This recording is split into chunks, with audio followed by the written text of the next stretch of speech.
At 0 point would I ever consider not being a fan of the team. 97.3 ESPN, WENJ, WENJ HD, Millville, Atlantic City. A Town Square media station serving all of South Jersey.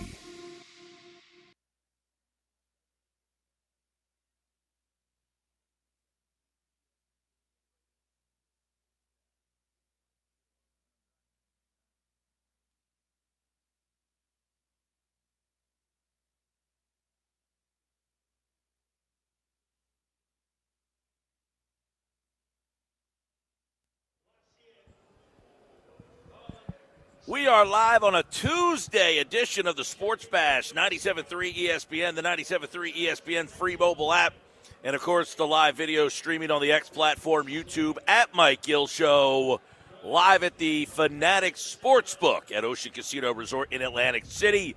It's usually our Monday home, but because of the holiday yesterday, we took the Monday off here, and we are here on a Tuesday. I was here Saturday night, by the way. I feel like they are just keep pulling me back here with all these great events they have going on. I was at the opening of the Ocean's 18. You had some celebrities in the house, too, I heard.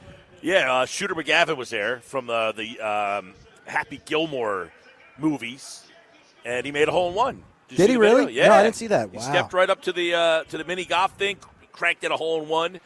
We did a show, Special Sports Bash Saturday, on Saturday for an hour from 3 to 4. We had a blast. Philly Fanatic was here. The Mummers string band led the Fanatic down the hallway down there.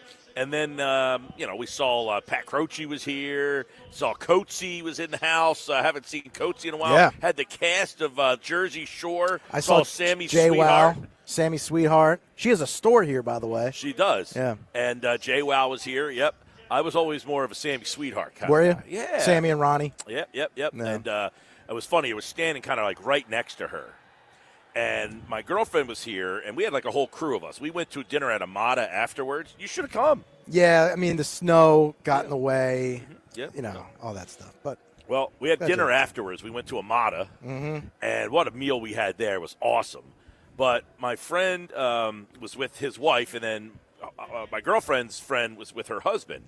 So she came over to me, and she's like, "Are you getting your pictures taken with Sammy Sweetheart and J-Wow?" I said, "Well, I wasn't planning on it." She's like, "Do you think they weren't taking any pictures out?" No. Oh, they weren't? No, but our they have guy a big Zach, entourage. our guy Zach from Ocean, he was like the heavy. Oh, really? He was like the bodyguard walking them out of the Ocean 18 the other night. I was standing next to him. I was like, "Hey, are they taking any pictures?" My girlfriend's friend wanted to get a picture. He's like, "I don't think so." But it was fun. We had a blast. Great time. Thanks to Ocean for inviting us and having us there. Packed house. I mean, this place was mobbed. And, yeah, Shooter McGavin, they did the ribbon cutting, and he had the big scissors. Yeah. Whack. He did that whole thing. So it's a great character, by the way, Shooter McGavin. Oh, it's funny because my girlfriend's son, one of them is in college, the other one's in high school. The one in college, I texted him, and I was like, "Guess who's here?" And I sent a picture. And he knew exactly who it was because of the new movie. Does he still act like Shooter McGavin in public events? You didn't see the video? So he's purely kayfabe, right? Absolutely. I mean, he knows that that's who he is. Yeah. Right? Like, here he is. Here's he's shooting the hole-in-one. And let me see. Let me see if we can get the video not going. He shoots the hole-in-one, then he turns around. He does the he does the gun? Yeah, okay. But it was fun. It was a good time. But let's get down to business.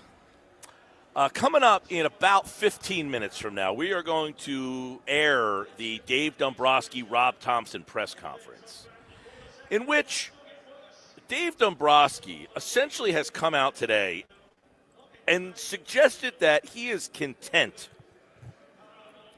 with where the Phillies are. Let me ask you a question. I'll ask this to Josh, who's back in the Ocean Casino Resort Studios.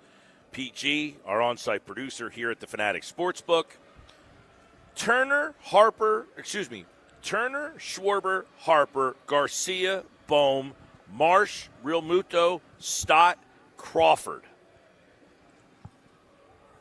You sound good with that lineup? That's the opening day lineup, right, according to Dombrowski? I mean, you can situate it any way you want. You're like moving the deck chairs on the Titanic here. If you want to put Bohm in the 4-hole, Garcia in the 5-hole, if you want to put Marsh in the 5 hole and Bohm in the 6 hole, or if you want to put Real Muto in the 5 hole and Bohm in the 7 hole, whatever you want to do from 4, 5, 6, 7, 8, 9.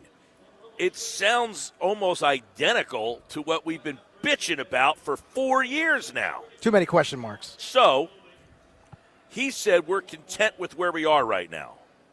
You guys okay with that comment? No. Not me. Not at all. Too many question marks. Too many question marks. It's not the in question outfield. marks. It's the fact that what is the definition of insanity? Doing the same thing again and again, expecting a different result. Well, at least they have a bit of a mixture with I feel like we need a new definition of insanity.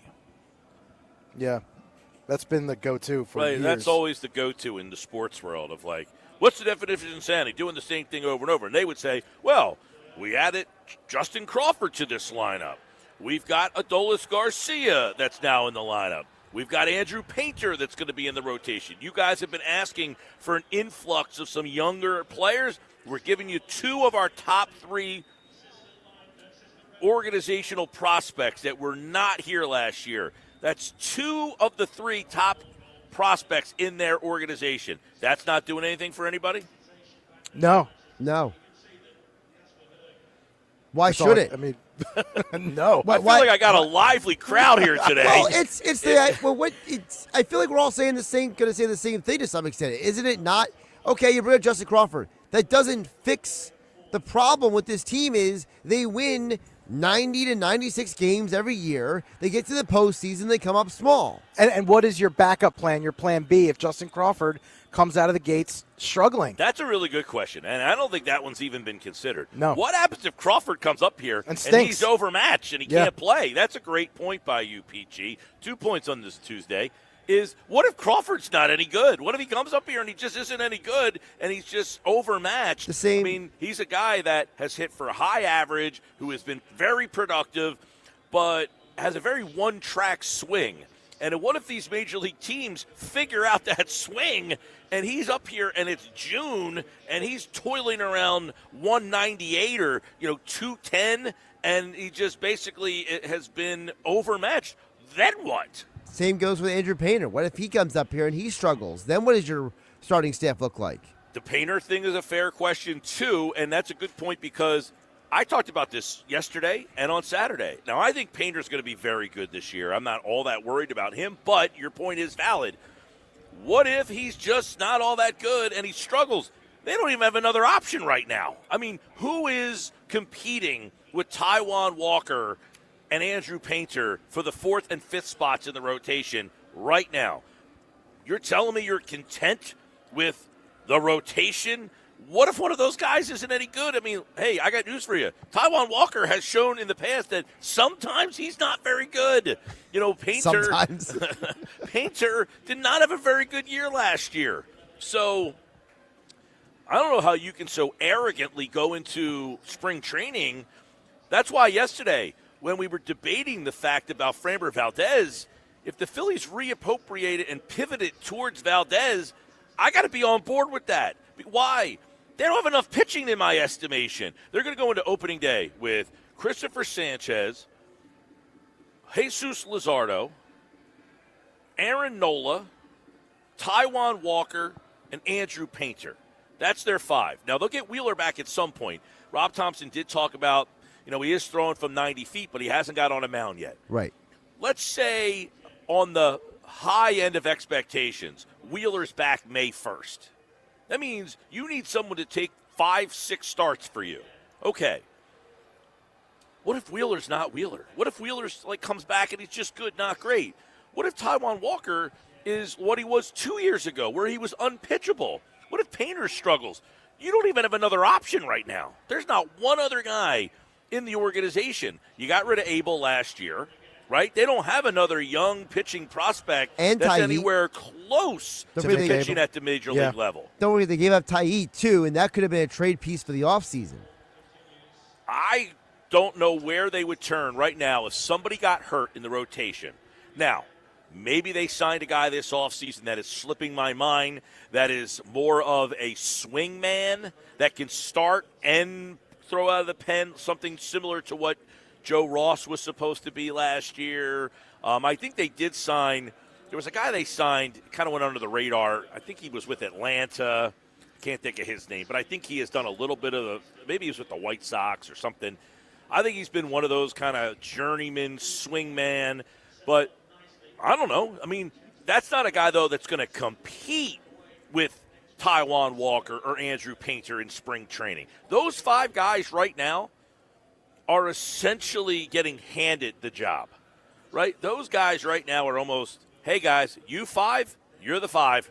Doesn't matter what anybody else does. We don't have anybody to compete with you. So I don't know how you can come out and say you're content with the way this roster looks right now. Especially, it's so frustrating, too, because they were so close to getting Bo Bichette last week, and then they didn't get him. Okay, but that's it. They're just going to go to spring training like this? Today, the gut punch? They did admit that it was a gut punch today. And according to – So why wouldn't you pivot and do something creative?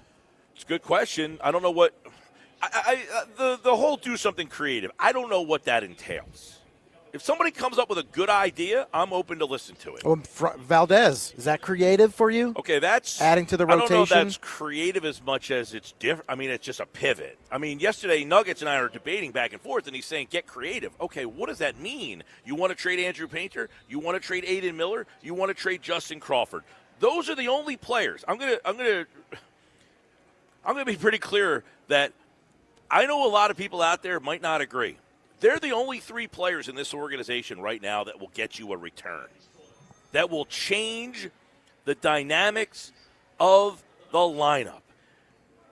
Today, Dave Dombrowski came right out and said it. He's not hiding it. Nick Castellanos will not be on this team. Correct. He didn't say, oh, Nick has a chance to come back. He said Nick Castellanos will not be back. They are trying to trade him. But if you are somebody who is holding out hope that they will trade him, and in return, they will get a player that will be on the big league roster, there's a lot of weed dispensaries up in Atlantic City that you've been hitting way too much of. There's a new one coming up for Township, isn't there? Is that true? I think so. It's a lot of dispensaries that I think you've been hanging out at. If you think there is any shot that the Phillies will get a major league roster player in return for Nick Castellanos, it is not happening. And Dave Dombrowski flat out told you that today. He didn't sugarcoat it. He didn't hide it.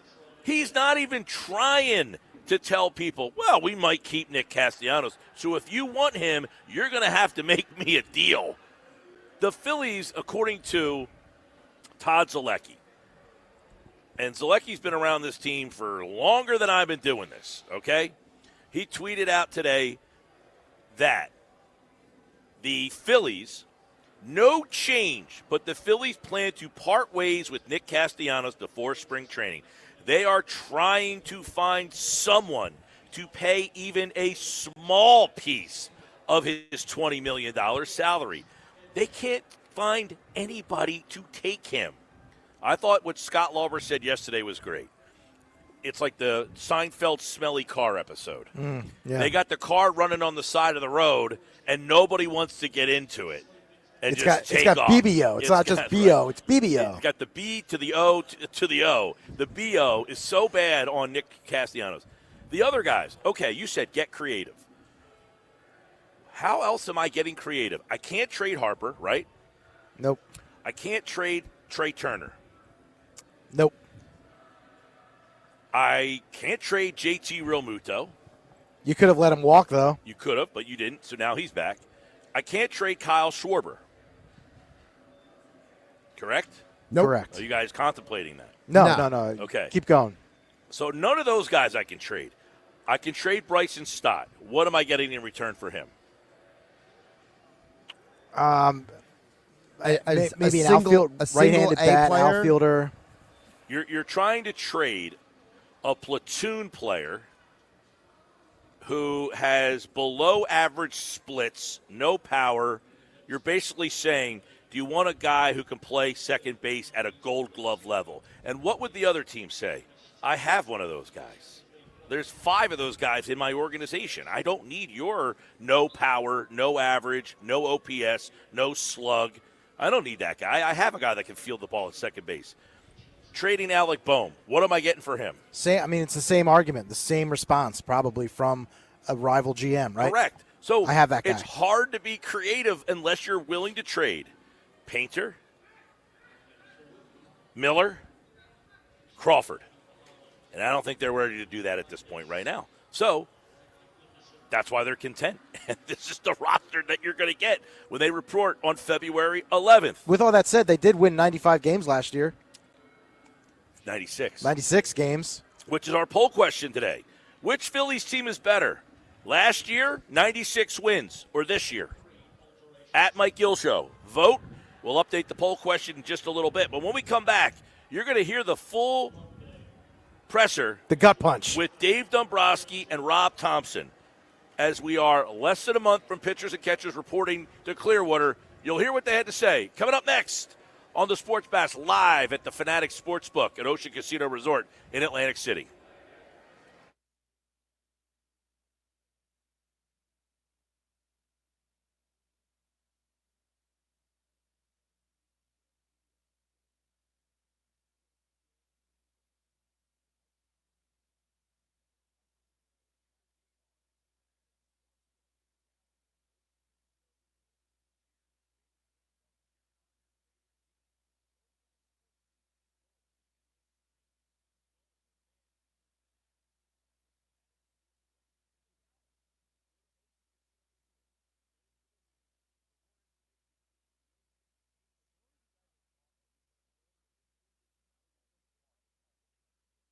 As a mom, comforting my family is what I do best. Vicks Vapor Stick provides soothing, non-medicated Vicks vapors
It's the Sports Bash with Mike Gill. Do I have everybody's attention now? On 97.3 ESPN and the 97.3 ESPN free mobile app. Welcome back. Sports Bash Live, 97.3 ESPN, the 97.3 ESPN free mobile app. And don't forget, you can watch the show live on the 97.3 ESPN YouTube channel. Make sure you subscribe on YouTube. You can watch the show, be a part of the show, be a part of the chat all the time, every day on the YouTube channel, 97.3 ESPN. Coming up later on, John McMullen, all the latest insight. What is he hearing? Brian Daboll, by the way, today, interviewed with the Eagles. He is probably the biggest name so far that has actually gotten an interview. The other names, Mike McDaniel, he has not interviewed yet. Some of the other names. He's like, maybe not. Well, take your time. Some of these jobs are starting to get taken. Some, by the way, Robert Saleh is the new head coach in Tennessee. You excited about that if you're a Tennessee fan? No. I've seen the Robert Saleh story before. I don't know why you draft a quarterback number 1 overall and then hire a defensive coordinator to be your head coach. He's a leader of men. My favorite anecdote last night was the difference this time is going to be that Robert Saleh says he's actually going to call defensive plays, unlike he did in New York. Like, that's going to make a difference? Well, I mean, he is a pretty good defensive coordinator. I will give him that. How's it helping the quarterback? It's not. I mean, same. It helps the defense out, but a couple text messages. We're going to play the Dombrowski Thompson press conference. It was really a press conference for JT Realmuto. They had JT on first. He spoke for about 10 minutes.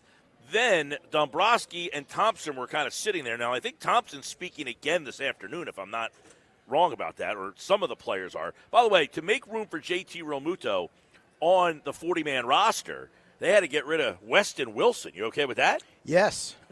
DFA'd Weston Wilson. No more Weston Wilson. A couple text messages real quick. Paul in Northfield, to be honest, we keep beating a dead horse. Everyone has been saying for weeks that Alec Boehm, Scott, Castellanos have no trade value, and that's the truth. This team has gotten old, slow, and stagnant. Paul, you are right. We know they have no trade value. And when we say no trade value, it means very little, meaning they're not going to bring back a piece that's going to help the everyday lineup. Right, you're not getting an above-average player in return. You're not getting a player that will start in your lineup and play every single day. Exactly. So you could trade Stott. You're probably going to get back another platoon-level player. Yeah, you're getting Stott trade back. Boehm, and you will probably get – I don't even know what you're getting for Boehm anymore. He's going to be a free agent at the end of the year. That really he's weird because he's got that 1 year left at $10 million, you know?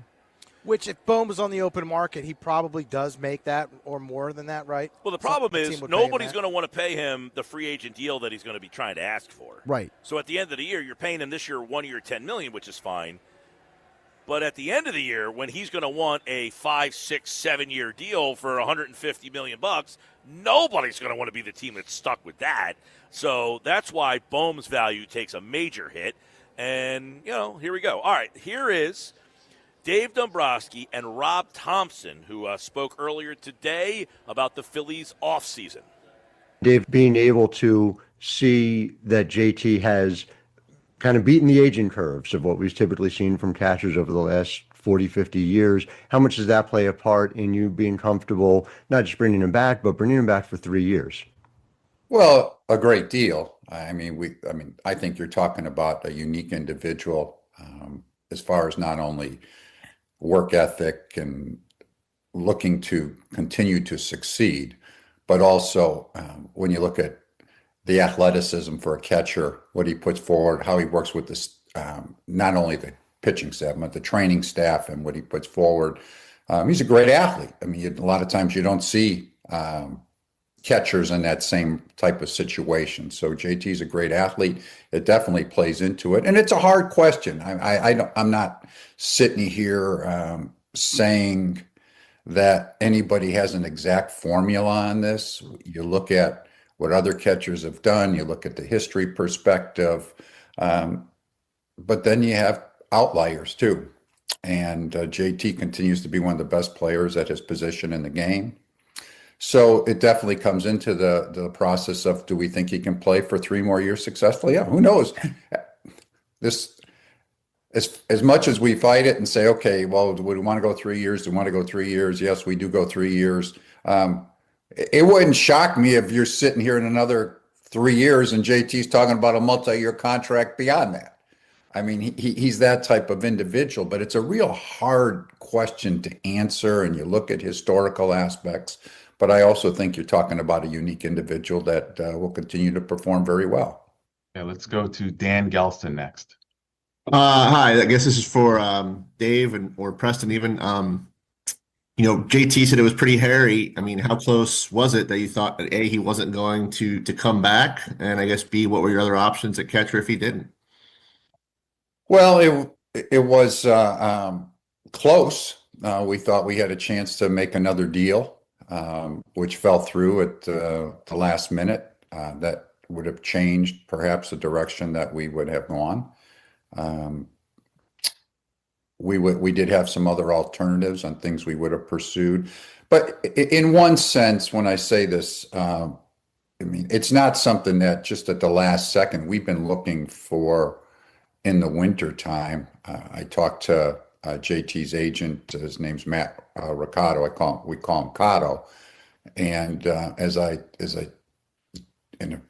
fine individual and does a good job with the agency, but as Cotto had told me, he says, Dave, I've talked to you more this winter time than I've talked to my fiance. I've had so many conversations with him over the winter, starting right after the season. And we always wanted to bring JT back. That was always a priority for us. They knew it. We also knew that he wanted to come back.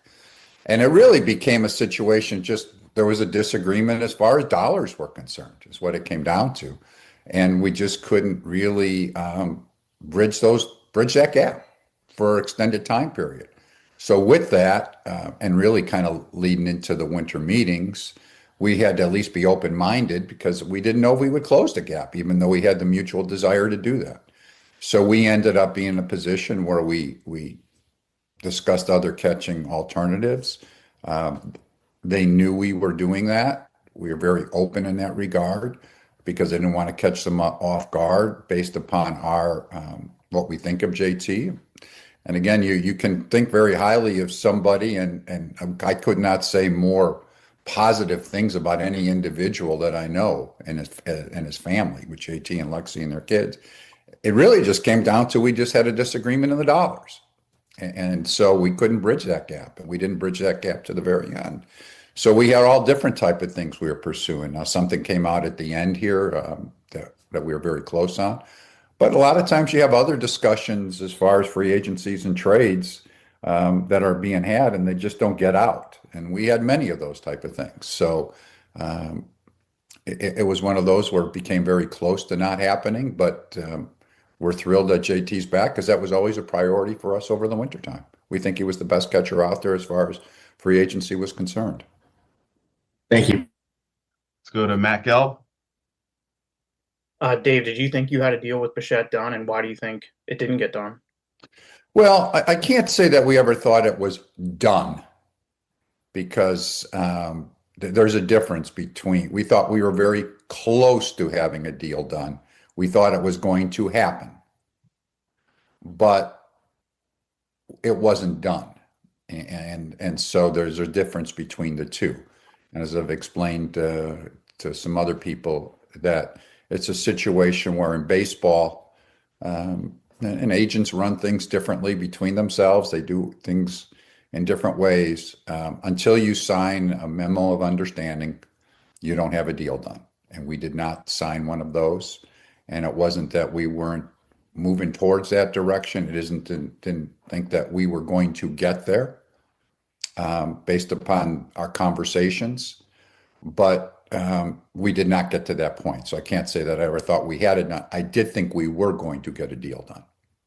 And when you're getting that close to something of that magnitude and then end up not getting there, how do you get past that? And you know, what, I guess, like, how do you feel about how the offseason went? You know, if you know, you're sitting here 3 weeks, I guess, before pitchers and catchers. Well, how do you get to it? First of all, whenever you have, and this is not the first time this has ever happened to me. Okay. And sometimes it actually happens more than you would think. through free agency and trades. I mean, I've been to many times where I thought we were going to make a trade, and then all of a sudden they go in a different direction. It's a gut punch. I mean, you feel it. You that day you are very upset, I guess is the way to say it. But you have to pick yourself off and shake it off. I mean, because you can't just wallow in what took place. So after a day of feeling that way, or a time period, you need to move forward. And so that's how you handle it. And again, it's happened to me more than you could count in your career. And so that's what you have to do. We did rebound in the sense that we signed JT right away, which I'm very fortunate that we're very fortunate he didn't sign somewhere else. And I think overall in the wintertime, I like our club. We have a good club. You know, I've just said it's a situation. People forget we re-signed Schwarbs. If we hadn't re-signed him, I don't know how I would be feeling about the wintertime. As you could see, there was a lot of competition for him. I look at our club with signing JT, which was also a priority for us. And if we didn't sign JT, and no offense to the catchers that we have with Marchand and Stubbs, we would have been in a position we would have tried to add somebody somehow, some way, because I don't think we'd have felt comfortable going through a year without having somebody else back there. So bringing JT back was huge for us. And when I look at our positional players, they're good everywhere they go. We're giving a young player an opportunity. We'll see what happens, like we talked about with Crawford in center field, Kemp in the outfield, third base, having a chance to make our club. Our pitching staff, we feel our bullpen, I think, has a chance to be outstanding. Our starting staff, the same way. I mean, we're dealing with probably some depth issues that we'll see what ends up happening and see if we can continue to create depth in some ways. But we have a good club, like our club. And I think you always have to be open-minded in the wintertime to try to get better. And that's what we try to do all the time. And again, they don't always become this public, but we do that. And but still, when you look at and where we are at this point, I feel great about our club going to spring training. I think we have a very good chance. We won 96 games last year. We've got a different outfield in Garcia that we think can come back and have a big year for us. We made some changes in the bullpen.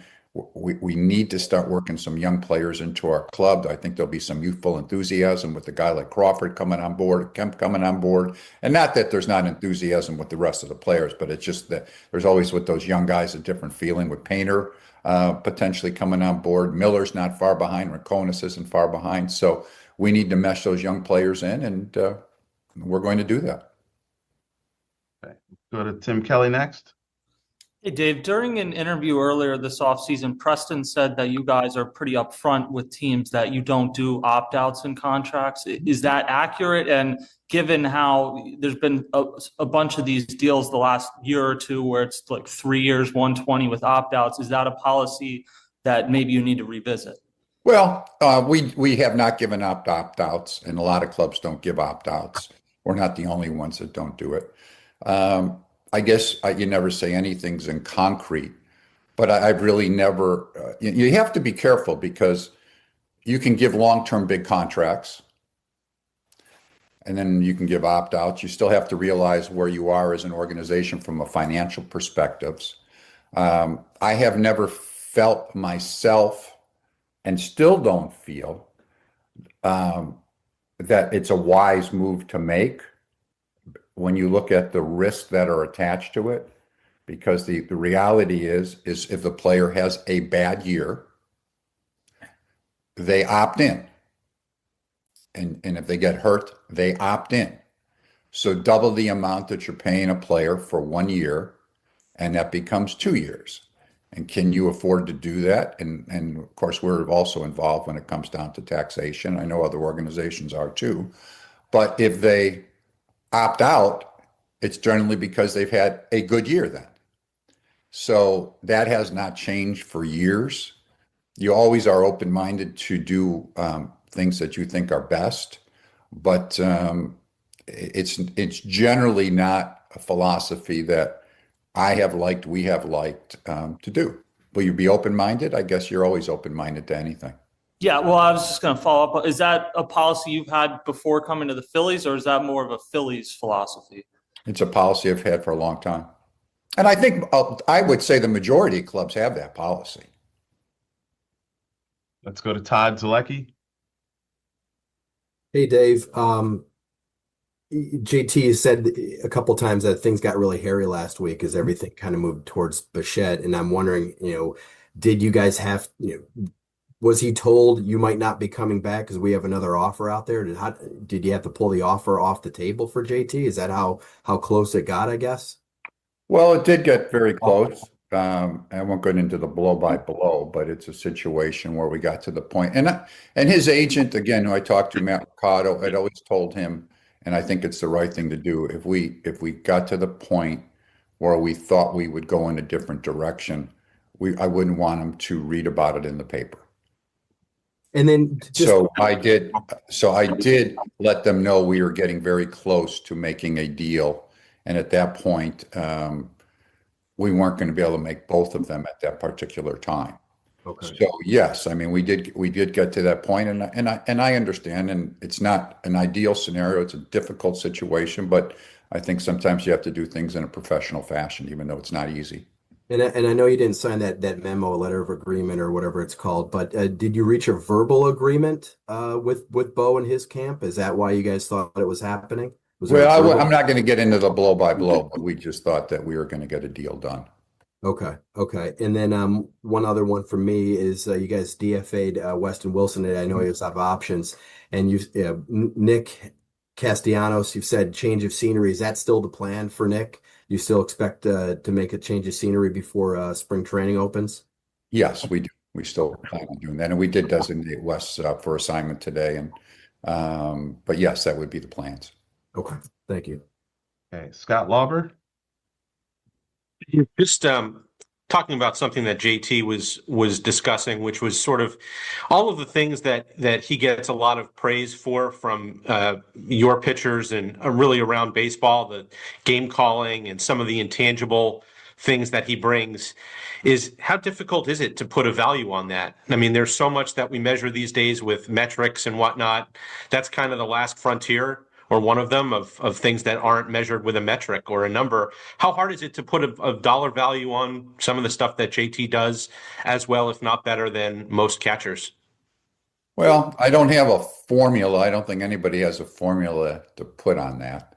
I think it comes with the ability to handle a staff, and you yourself have to kind of look at it. You look at the historical aspects. You look at it. I mean, not that I'm going to go into blow by it, but this wintertime I was at a meeting, and Buster Posey came up to me, and I've gotten to know Buster a little bit. It's not like we're real close friends, but it was just a curious conversations, and I respect him, always respected him as a player. That speaks for itself. And he's a great player in the way he handled it.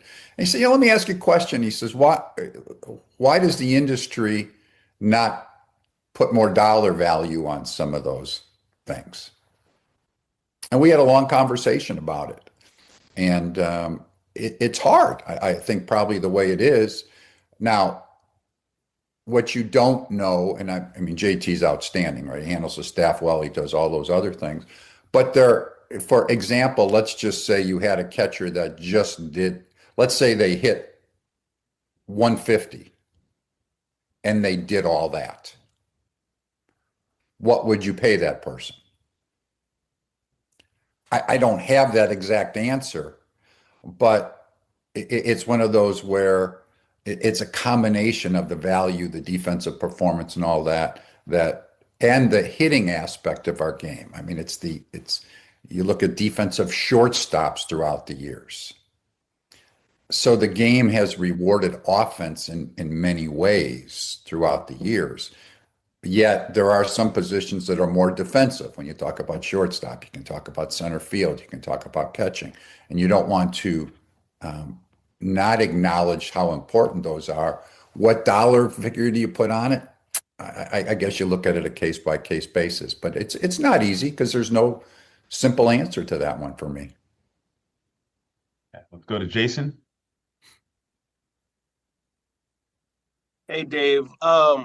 When you spoke at the end of the year, it seemed like Bryce Harper took a bit of offense to how you characterized his season and what you think he could possibly be going forward. Have you talked with Bryce since? What's your guys' relationship like, and how confident are you in him being one of the faces of this thing moving forward? Well, I mean, I did talk to Bryce. I've talked about this a while ago, so it's now I'm not going to go into that again in further detail. But I have spoken to Bryce, had a great conversation with him. That goes back a while ago. That goes back into November, so a couple months ago. And I do think he will have the ability to be one of the faces of our franchise, and look forward to having a tremendous year for us. I think he will. Okay, Jim Salisbury. Thanks. Hey, Dave, there's a narrative out there that the Phillies were played a little bit by the Bichette camp. Have you heard that? Do you agree with that? Do you question their sincerity at all?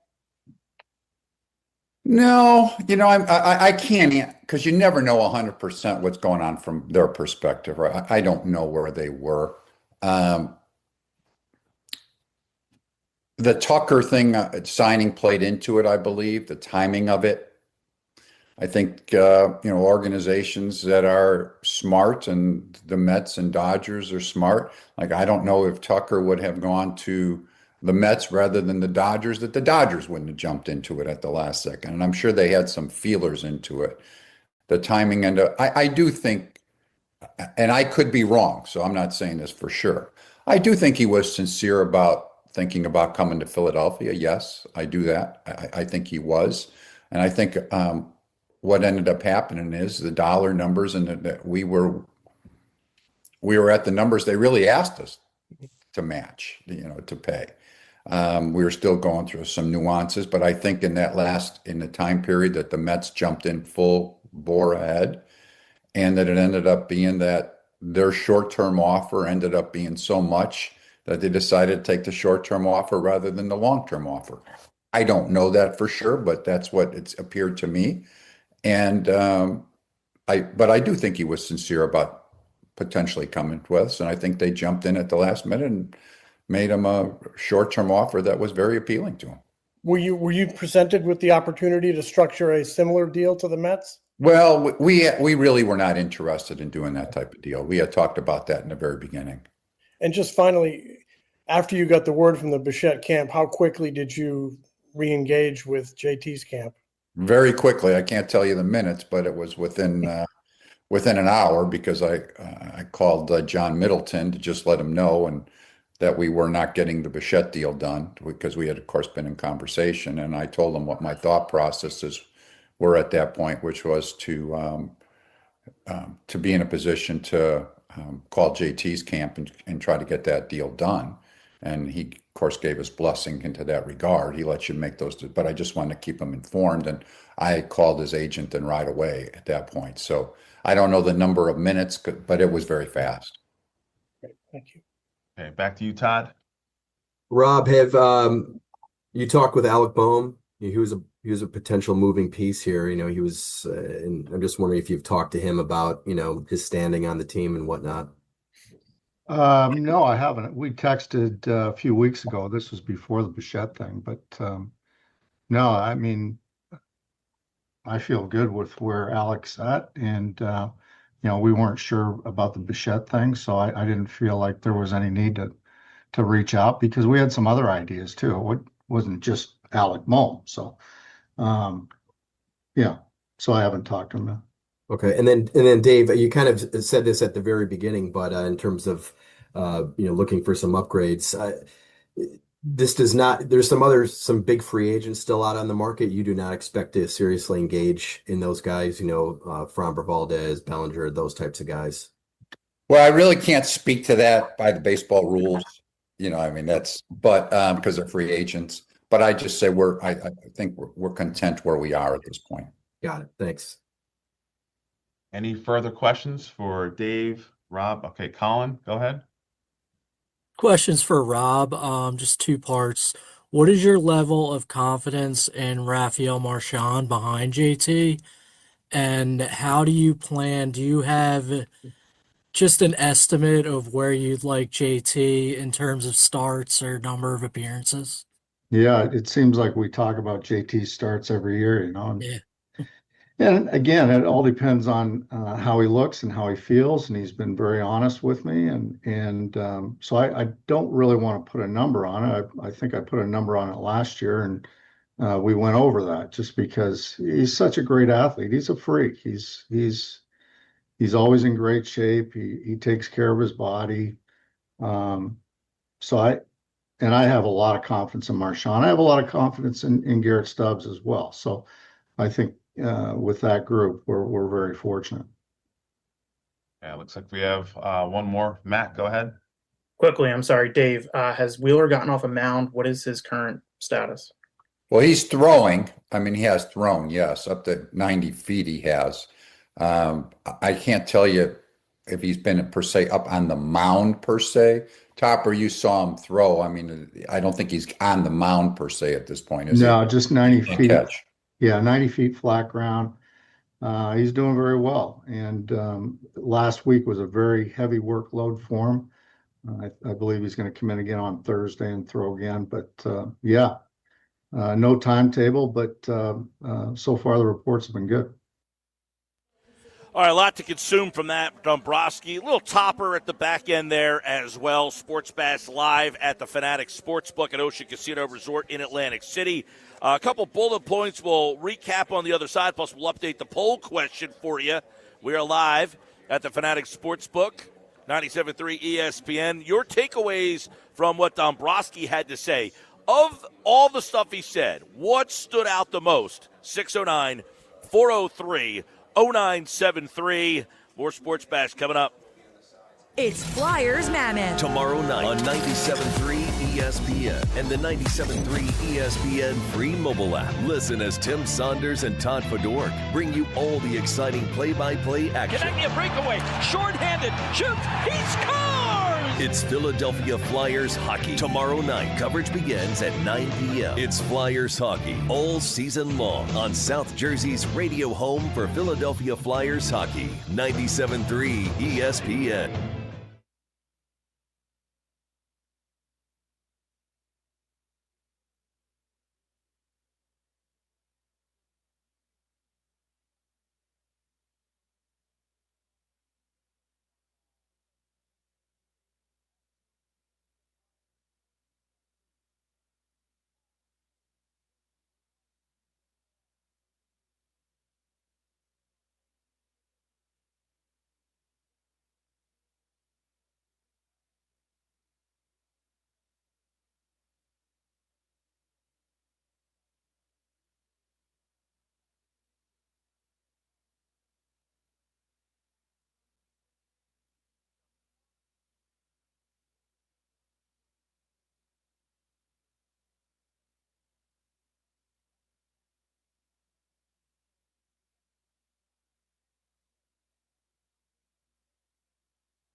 This is a special alert to all Americans who own a vehicle with less than 200,000 miles with an auto warranty about to expire or with no warranty coverage at all. Due to a decline in the economy, CarShield is announcing a low-cost month-to-month vehicle protection plan that is now available to the public to save any driver out-of-pocket expenses on future auto repairs. Call now to find out how you can pay almost nothing for covered auto repairs. Yes, you heard that correctly. Pay almost nothing for covered auto repairs. An open phone line has been established for all drivers to call for a free quick quote. Call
You're listening to the Sports Bash with Mike Gill. Never thought this radio stunt would catch on so big. On 97.3 ESPN. All right, so you heard from Dave Dombrowski. A couple highlights from me. Sports Bash Live, 97.3 ESPN. We're at the Fanatic Sportsbook at Ocean Casino Resort on a Tuesday this week. Here we go. Number one, they felt that they got the best catcher in baseball that was available on the free agent market. I don't know that I would disagree with them all that much on that one. However, you paid him $15 million a year. You could have got a guy that was more productive than him for half the price. Now, if you're not worried about that, then you went out and spent $15 million on a guy that Dombrowski said at the end of this deal he wouldn't be surprised if they had to talk about a multi-year contract again. Yeah, he'd be 38 at that point. Number two, he thought that the bullpen has a chance to be outstanding, which I don't disagree with him. I think they have upgraded the bullpen. So if you think this year's team is better than last year's team, it would be because you think the bullpen's better. And I don't argue with him on that one. He did acknowledge they need more starting pitching depth, which is what I brought up in the open. He's not wrong about that. He did admit that the plan is to release Castellanos, that he would not be back here again this year. And he said we're content with the rest of the team. He did say an influx of youth. He mentioned Painter by name. He mentioned Kemp by name. He mentioned Crawford by name. He also threw in Miller and Rincones' name as well as guys to keep an eye on for this season. However, our poll question at Mike Gill Show, and you guys can vote. The poll question is, which team's better? Last year, the team that won 96 games, or this year's team? Where do you think the voting's going right now? Josh, did you vote? I did vote. I went with this year. This year's team? team? You went with this year's team. Wow. Really? All right, Pete, you? I'm going last year's team. Well, 90% agree with Pete. They think that last year's team is better than this year's team. It's 89.4% say last year's team is better. 11.8% say this year's team is better. Josh, you voted in that category, which pushed it to 11.8%. You guys can vote right now at Mike Gill Show. We'll update it during the Nuggets segment today at 4:30 on the Sports Bash on 97.3 ESPN. It's Sixers basketball tonight on 97.3 ESPN with the voice of the Sixers, Tom McGinnis, calling all the exciting play-by-play action. Could be jab step jumper. It's good. He buries it. His 13th field goal. It's Sixers Sun tonight. Coverage begins at 7 p.m. It's Sixers basketball all season long on South Jersey's radio home for Philadelphia 76ers basketball. 97.3 ESPN. It's in the air and it's good. A triple. Ring the bell.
Hour 2 of the Sports Bash Live, 97.3 ESPN. We're live at the Fanatics Sportsbook, hanging out on a Tuesday.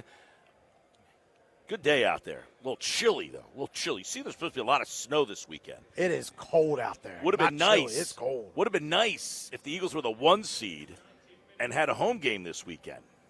Take it on like the Rams. Instead, they lost to San Francisco, who San Francisco, in turn, got blasted by Seattle. So John McMullen, Sports Illustrated, Birds 365, which I'll be on tomorrow morning at 8:20. Yesterday, John, my takeaway from the divisional round was after watching what Seattle's defense did to San Francisco.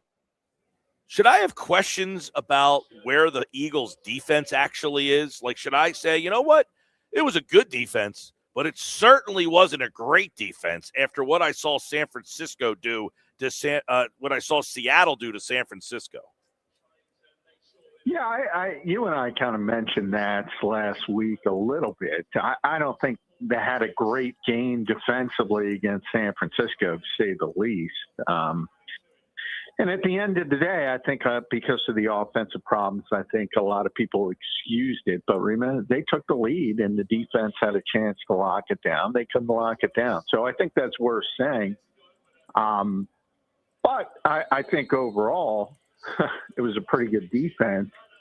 It wasn't as good as 2024's defense. It wasn't as good as Seattle's defense this year or Houston's defense, which I think was probably the best defense of them all this year.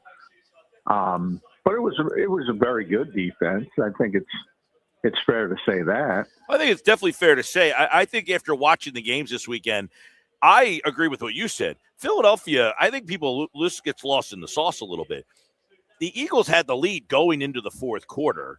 San Francisco took the lead. The Eagles got the lead back, and then San Francisco scored again. They didn't score 2 field goals. They gave up 2 touchdowns in the fourth quarter at home. And listen, I understand this does not give the offense any leeway here. Their offense stunk. However, they did get the lead entering the fourth quarter and took the lead again in the fourth quarter. And I was very disappointed after watching what Seattle – they couldn't do anything against Seattle. That limited offense, and the fact that they were able to go down the field and score twice, that was what my takeaway was I think we overvalued what the Eagles' defense was. Well, I think that day, yes. I think overall, no. You know, all the time, just because Seattle played well in one game doesn't mean it's going to translate against the Rams in the championship game, and vice versa. True. You know. It just doesn't work that way in the NFL. Seattle played a very strong game against San Francisco and obviously dominated. And the Eagles had one of their poor defensive efforts. I would agree with that against a limited San Francisco team, which was up against it from an injury standpoint. The biggest disappointment to me was, you know, early in the game, Quinyon Mitchell, but he settled down and obviously had 2 interceptions. But throughout the game, the pass rush didn't get home, didn't make Brock Purdy uncomfortable at all. And that hadn't been the case in the second half of the season. Whereas you look at Seattle, they had Purdy very, very uncomfortable consistently early in the game throughout. And, yeah, that defensive front, which is the strength of the Philadelphia Eagles, did not play well in a big moment in a playoff game. So, John, I mean, obviously the offensive coordinator stuff is going to be looked at a lot here. We're going to discuss it, obviously, here during this conversation. But after watching that, is that a one game they just didn't play well? Or is there, like, you got to reevaluate of, hey, do I have enough pass rush? What do I do at safety? Is Nakobe Dean a must bring back? What do I do at the cornerback spot opposite? I mean, do they have more questions on defense than maybe we anticipated or thought going into the offseason? I don't think so. I think the biggest one is Jalen Phillips, who you want to get back, but I think you gotta toe the line. I think there's got to be a hard number. If you look at the projected free agents, there aren't a ton of edge rushers. So if somebody wants to come in and overpay Jalen Phillips, I think you got to be cautious about that. You'd like to have him back. If you don't get him back, you're going to have to find a legitimate pass rusher somewhere, whether it's in the draft or trade or via, free agency. Maybe hitting on a lesser player, at least projected to be, but they tried that with Bryce Huff. It didn't work that well. So if you don't get Phillips back, you definitely have to figure out a way to get a pass rusher. I would say it's very unlikely Jacoby's going to be back. And Reed Blankenship on the back end, I think, depends on the money as well. But he's coming off a lesser season for what he had been playing at. So I think the Eagles will be able to get him back at a decent number. I don't think there's a ton of questions, though. You still have the good young talent on paper. However, I think, it's time to ask the questions that, is Jalen Carter going to be the same? Because he was not Jalen Carter. What we all expected from Jalen Carter, what he was in the Super Bowl season, I think everybody thought he'd take that next step to be a Defensive Player of the Year type candidate. And he didn't. And he had a down season. And a lot of it was because of the shoulder. So I think we talk about it with the offensive line. Well, is Landon Dickerson going to get healthy? Is Cam Jurgens going to get healthy again? Are they ever going to be the same player? I think you could add Jalen Carter into that mix, which is a scary thought because he was not good in that playoff game. John, you mentioned Dean, okay, and I don't know if you even consider, because you got Campbell. But I would ask the question in this matter. You didn't play Campbell at all. I mean, so you felt that Dean was significantly better than Campbell. So now you're basically going to say we're going to take a drop off at that position. Do you look at it that way, or do you not see a big drop off when they go from Dean to Campbell? And is that a fait accompli? No, yeah, it's definitely, yeah. I mean, Jihad's going to play next year. And I think if you look at the first 7 games where he was the starter, you actually had a better performance than when Nakobe was out there. Nakobe's just a Vic Fangio favorite. Very good player. But, and Vic's always going to lean on the guy who's, the veteran guy who's not going to make mistakes. But he also knows the reality of the NFL. And when you take a guy in the first round and you take a guy who was playing at that level through 7 games as a rookie, he was on. If you shut down the season after 7 games, which you can't do, but if you did, he was going to be Defensive Rookie of the Year in a runaway. I mean, he did nothing to say I should be off the field except Vic loves Nakobe Dean. So I have no questions about Jihad Campbell, and the Eagles will be fine at that position. All right, John, obviously, and we opened with the defense because, quite frankly, as you kind of said, and I kind of talked about yesterday, I think, watching the games this weekend, the Seattle game specifically, the defense kind of got a little bit of a pass based on the fact that the offense was so bad. That being said, the offense was really bad. The coordinator got fired. There's a laundry list of coordinators that are being connected to, linked to, interviewing Brian Daboll today, Zach Robinson. Which guy is the guy the Eagles want? Has that guy been talked to, contacted, or do you believe that guy has not been talked to yet? I believe that guy is being talked to today. I think Brian Daboll, if the Eagles had their druthers, he would be the selection. And we'll see how it shakes out. The problem is, this was not a good year to be impatient because the entire league is impatient. So you're dealing with a landscape with 10 head coaching openings, which is unbelievable, by the way. And now a couple of them are filled, but understand the domino effects, like Buffalo. In theory, you're like, well, what does Sean McDermott have getting fired have anything to do with the Eagles? Well, Buffalo evidently wants to speak with Daboll about a reunion to be the head coach there. So if he's going to get a head coaching job, he's not coming here to be a coordinator. Mm-hmm. A lot of people like Mike McDaniel. The Eagles interested in Mike McDaniel. So is everybody else. And the skinny around the league is Tampa Bay's going to offer him the OC job and basically say, you're the heir apparent to Todd Bowles as our next head coach. The Eagles can't match that. So ultimately, it might be a contingency, and that's where the Grizzards of the world, the Slowicks of the world, that's where they come in. This is a bad year to be impatient because, as I said, there's 10 open jobs at head coach.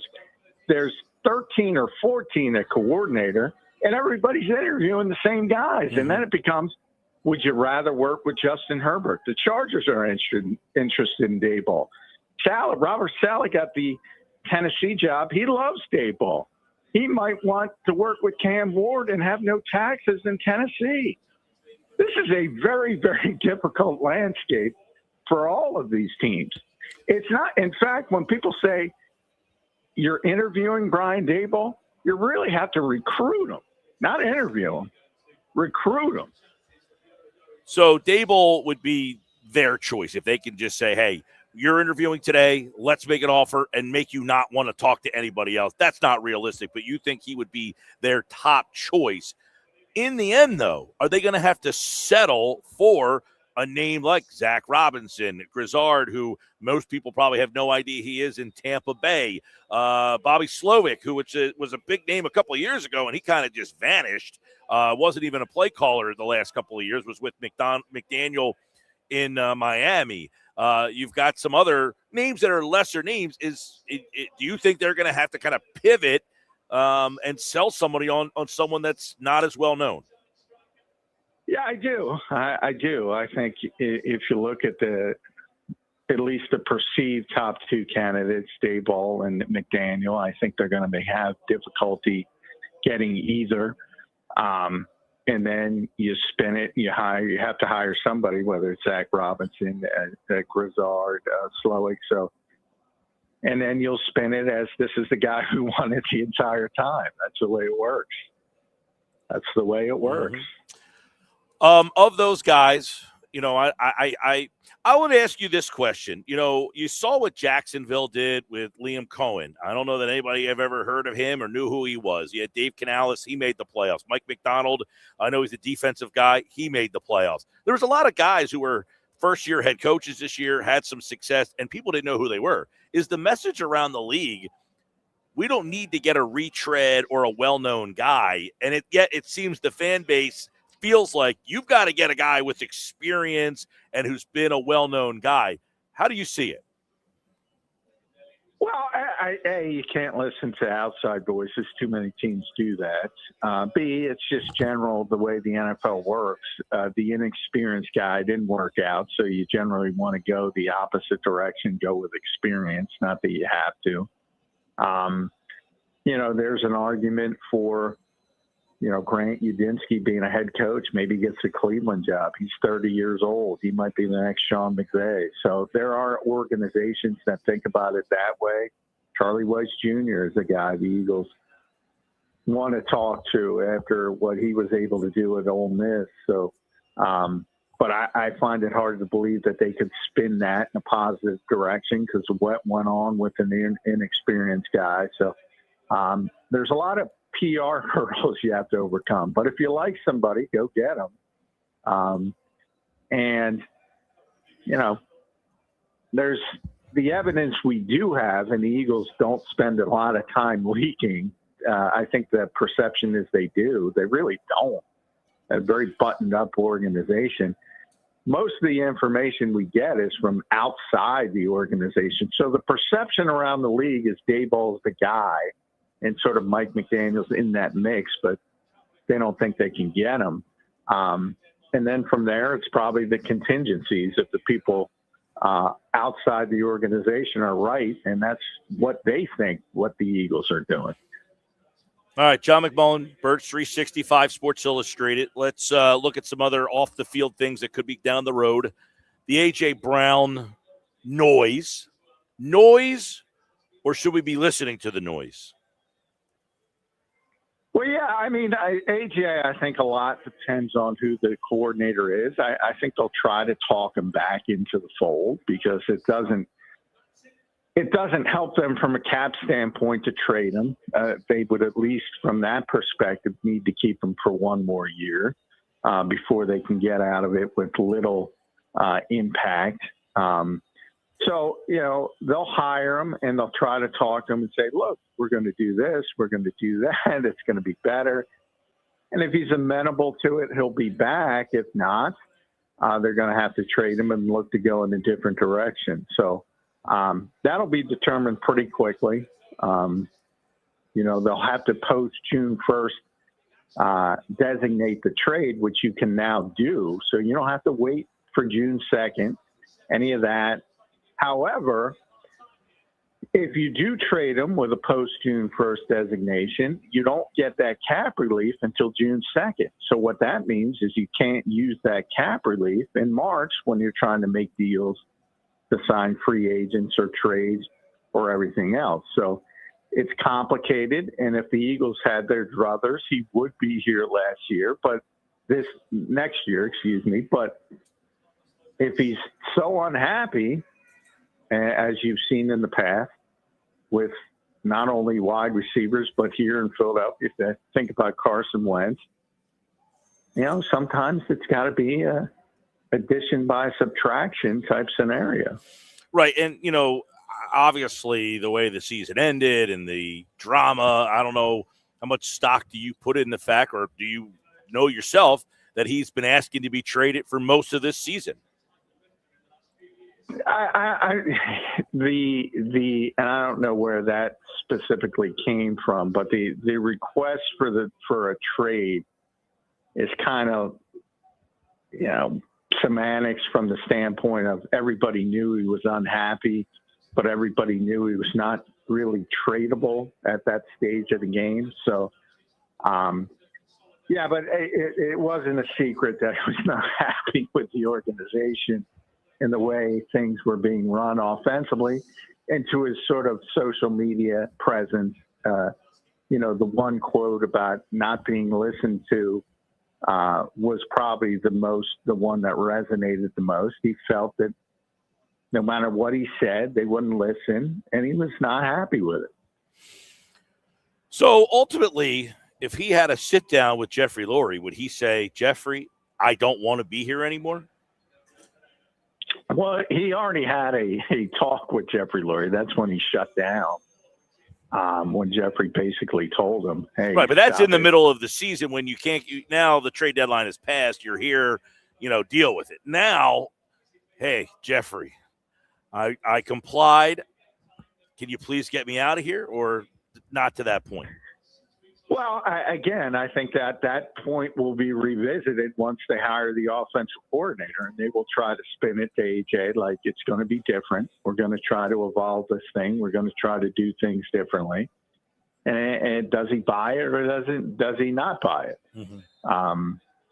Now, he and Jalen seem to have patched up at least some of the issues by the end of the season. So maybe that hurdle's already been overcome. But if they can sell him on having a different style of offense, maybe they can push it back to next season, or at least the trade deadline this season, when it makes it a little bit better from a cap standpoint. Because you're really going to hurt yourself this March. And this is a team that's going to have urgency. That typically is the Eagles. If they deal them and not have the cap space that they're going to have June 2nd. Remember, June 2nd, getting cap space isn't going to help you in March. It's not going to help you. Mm-hmm.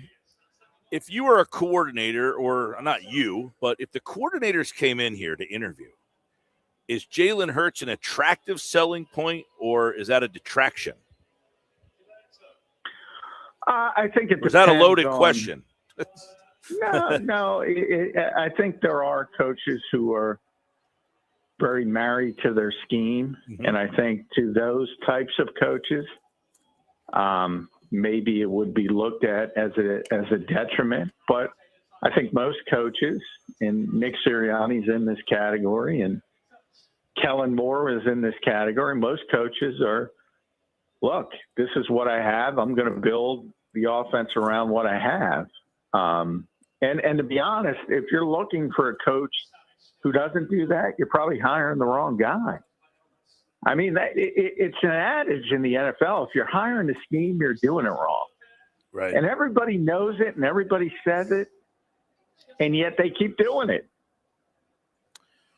Well, man, there's so much that this team has to answer. I mean, if you move forward, because I the reason I opened up with the defense too, John, is I'm looking at the offense and I'm saying the entire offense, other than Goddard, is signed for next year. I mean, so the offense won't, or most likely will not have much different of a look other than just the coordinator, right?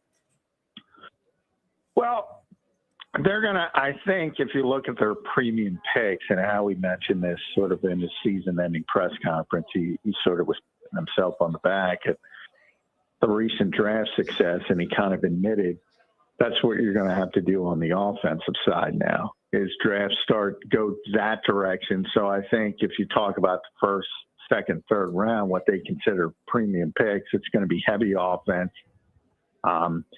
And you need to hit on those offense players. Wait, hold on. Like You think on offense that they go heavy draft on the offensive side of the ball, right?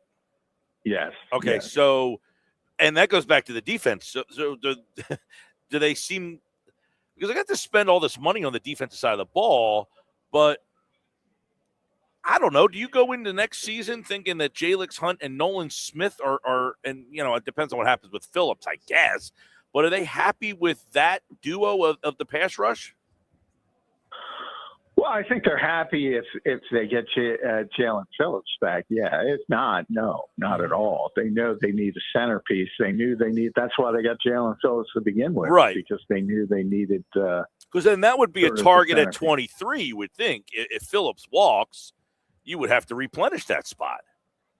Yeah, but the goal is to get to re-sign Phillips, and you know the goal is probably and really for, and if anybody's ever listened to Howie, and he's public about it, you know he's been trying to get an heir apparent to Lane Johnson for about 3 years now, and the board just hasn't fallen that way. Right.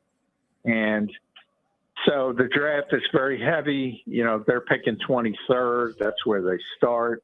You should have a group of offensive linemen. Caden Proctor, a lot of people are already speculating him from Alabama. Yep. That's a big dude. My man can run the football too. And yeah, they use him. They use him in sort of tackle eligible plays. But he's also the kind of guy, Mekhi Becton-ish, who could start inside and kick outside. Right. So if you have more troubles with Landon Dickerson from a health standpoint, or you have issues with Tyler Steen not getting better, he could play inside and then kick outside whenever Lane says it. You know, you got the kid from Oregon, you need a tight end. I think they're going to go, I think they're shifting from, we're going to be a heavy defensive draft because we have so many expensive offensive players, to a heavy offensive draft because we're about to have a bunch of expensive defensive players. All right, well, a lot of stuff to go. The offensive coordinator will be first on that checklist. We'll see who it is. They did talk to Brian Daboll maybe right now as we're having this conversation. And if something happens between now and the end of the show, you have it right here on the Sports Bash. If something happens today, you'll hear me talk about it tomorrow, 8:20 on Birds 365 with John McMullen. He's been my guest right here on the Sports Bash. Thanks, John. All right, thanks, Mike. And Johnny Mack, of course, here on the Sports Bash Live this hour. By Broadley's Plumbing, Heating, and Air Conditioning, your trusted source for heating, plumbing, service, and installation for generations.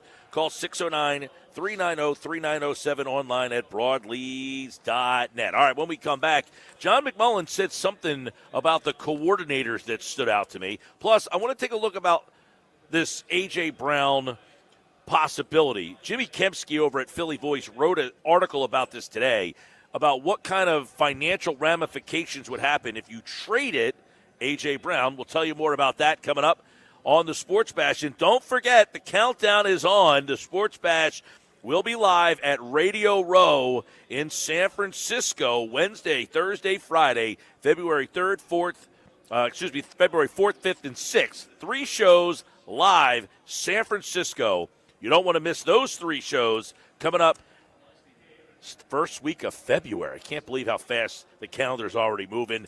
It is championship weekend this weekend on 97.3 ESPN. We got you covered. Coming up, more Sports Bash on 97.3 ESPN.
You're listening to the Sports Bash with Mike Gill. When I'm driving, I got a guy on the radio who talks to me. I can't see him, but he talks to me. On 97.3 ESPN. All right, 3:33. Thanks to Johnny Mack, and good conversation with him. He thinks that Brian Daboll would be their first choice. Would he be your first choice? Let us know on the text board, 609-403-0973. We're live at the Fanatics Sportsbook, where next weekend, UFC 325 will be live right here at the Gallery Bar Book and Games. You can watch it here starting at 9 o'clock. UFC 325, January 31st at the Gallery Bar Book and Games. And this Saturday, UFC 324 at 9 o'clock. Right here at the Gallery Bar Book and Games. That's my birthday job, Peachy. I know that. And you'll be calling a Blue Coats game. I will, and I guess I'm going to get to call Jared McCain. Yeah. Did you see Janai Broom's game at the 50 burger, right? Yeah, he had a 50 burger for the Blue Coats the other night. So, yeah, looks like McCain will be there Saturday night. I'll be calling that game. Delaware Blue Coats. Jared McCain did get sent down there, which I think is a smart move by the Sixers, by the way. He just wasn't playing. Who was I talking to on the phone this morning?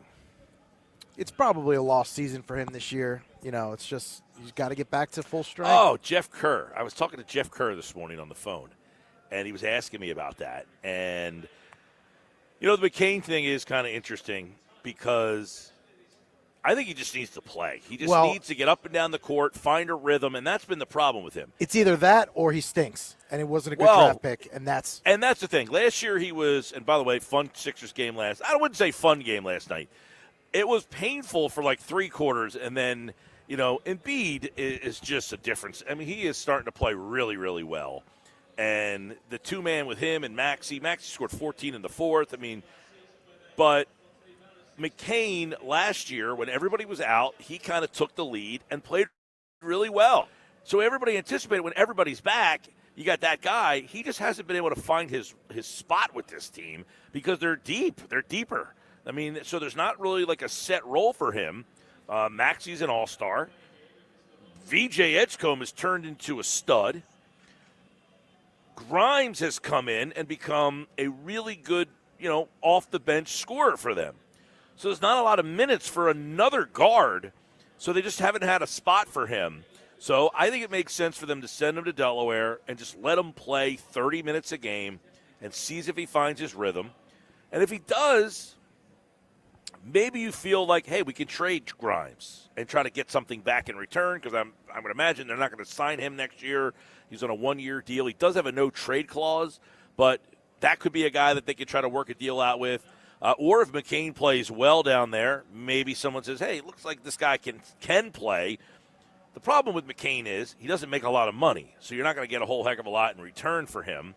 He only makes like $4.5 million. And his value is at an all-time low right now. It is, but that's why I think you send him to Delaware so that he can go down there and play, and maybe he goes down there now. He's going to have to do what Broom did. He's going to have to score 30 points. And he can't turn the ball over 6 times he did in his – and he can't be 2 of 10 from 3 or 3 for 13 from 3. He's got to show that he's got his stroke back and all that stuff. So Sixers, by the way, tonight against the Suns. You can listen to that game right here on 97.3 ESPN. So McMullen talked about A.J. Brown. Jeremy Fowler talked about it today. He mentioned the Bills as a possibility for the Eagles as a trade for A.J. Brown. I think you're going to start hearing a lot of stuff, obviously, with A.J. Brown. I saw one report earlier, not a report, but a quote-unquote mock trade. A.J. Brown for Max Crosby. Ooh. Like, we're at the point now where don't you have to think about, like, if you would have said absolutely not before, if you could get Max Crosby back in return for A.J. Brown, going through the season you just went through offensively, here's my question. Would you rather make the trade and just say, hey, we got Max Crosby now? Or what's behind door number 2, Kemosabe? A.J. Brown with a new offensive coordinator. I mean, A.J. Brown already requested a trade earlier on this season, week 3. Reportedly. And isn't that the first question you're going to ask if you're interviewing for the OC job is A.J. Brown going to be my wide receiver? Sure. One. Remember when Sal Powell was on a couple Mondays ago? I don't know if you were here that Monday. He wasn't here. He said that, right? He said it's the first question that the people that are interviewing for the job need to be interviewing the Eagles, not the Eagles interviewing them. Correct. Basically saying, if I'm interviewing for the Eagles, by the way, Sal Powell will be on Friday for a Sal Powell Friday this week to talk about the Eagles offensive coordinator stuff. But he said that they almost have to interview the Eagles for the job. Like, who's going to be back? Do I get to call the plays? Is Jalen Hurts going to want to throw over the middle? And is he going to practice one play in practice, and then when the game comes, he does the entirely opposite thing? If you are a Philadelphia Eagles offensive coordinator candidate, you wonder what they're thinking. I got Jalen Hurts. That's a good thing. I got Jalen Hurts. He can't run my offense. I got Jalen Hurts. I have an MVP candidate. I've got Jalen Hurts. I can open up my playbook. I can do more. Oh, I've got Jalen Hurts. I got to scale back my play. Like, we don't know what your mindset is. Not to mention, Lamar Jackson needs a date to the dance. Josh Allen needs a play caller to the dance. Justin Herbert needs a play caller. Who else am I missing? Jared Goff just got a new play caller, Jared so that's Goff one that's off the board. You're Cam lucky Ward, there. McMullen mentioned Cam Ward, rookie. So there is some competition out there. Tampa Bay looks like they might need a possible new play caller. Atlanta needs a new play caller. If you're an OC, and Lamar Jackson is out there needing a guy, and Josh Allen is out there needing a guy, well, that goes that's back tough. to the original conversation of, if you're an offensive coordinator, does having A.J. Brown as a piece of your offense make you feel that your offense is maximized? If I have A.J. Brown, a happy A.J. Brown, that makes my offense a hell of a lot better than if I don't have A.J. Brown. The key to what Pete just said is a happy A.J. Brown, because there were many times this year where he looked disinterested even being out there. Yeah. But was that because of the coordinator? Was that because of the quarterback? Was that because the offense just wasn't very good? Was that because he hates it here? We don't know what the reasoning is. But the thing is that A.J. Brown has come out and been vocal about the issue with the offense. But it felt like ever since he became vocal with the offense, the Eagles were like, okay, you want us to feed you the ball, we're going to feed you the ball, right? And then he kept dropping balls all year long. He would shortchange routes. There were situations where he could have given a better effort. He could have been part of the solution, and he wasn't. No doubt. The drops are on him. But is he making drops because he's trying to get himself traded? I don't know about that. Right. And is he going on a stream and calling the offense a bleep show because he wants to be traded, or he was being honest there? Well, if he thought the offense was a bleep show, which he did say that, they're going to hire someone. Let's say they hire someone by the end of the week here. Does AJ go into the owner and say, "You hired so and so, I'm cool with that. I want to stay"? Like, does this hire make or break AJ's willingness to want to be here? I think you shouldn't care what AJ was. I think you should just be like, look, AJ, it was great while you were here. Thanks for a championship ring, but we're going to send you somewhere where you can get a fresh start. Fallout Boy. Thanks for the memories. There you go. Yeah, because AJ's made it known that he does not want that he's not happy. Well, if I'm the Eagles, at this stage, I almost jump out ahead of the decline. The decline already started. Right. Right? It's something that Jeff McClain was talking about in his podcast, which was he thought that AJ had lost a step, like that it was apparent to him. He said, I still think he's a great player, but it was apparent that he just wasn't the same player. There's something about A.J. Brown. I heard somebody else talk about this. I think it was LaShawn McCoy, but compared to the Brandon Marshall, right? Whereas, like, Brandon Marshall was still a really good player at the end of his career, but he was nowhere near, like, peak Brandon Marshall anymore. Right, and these receivers, we've talked about it before.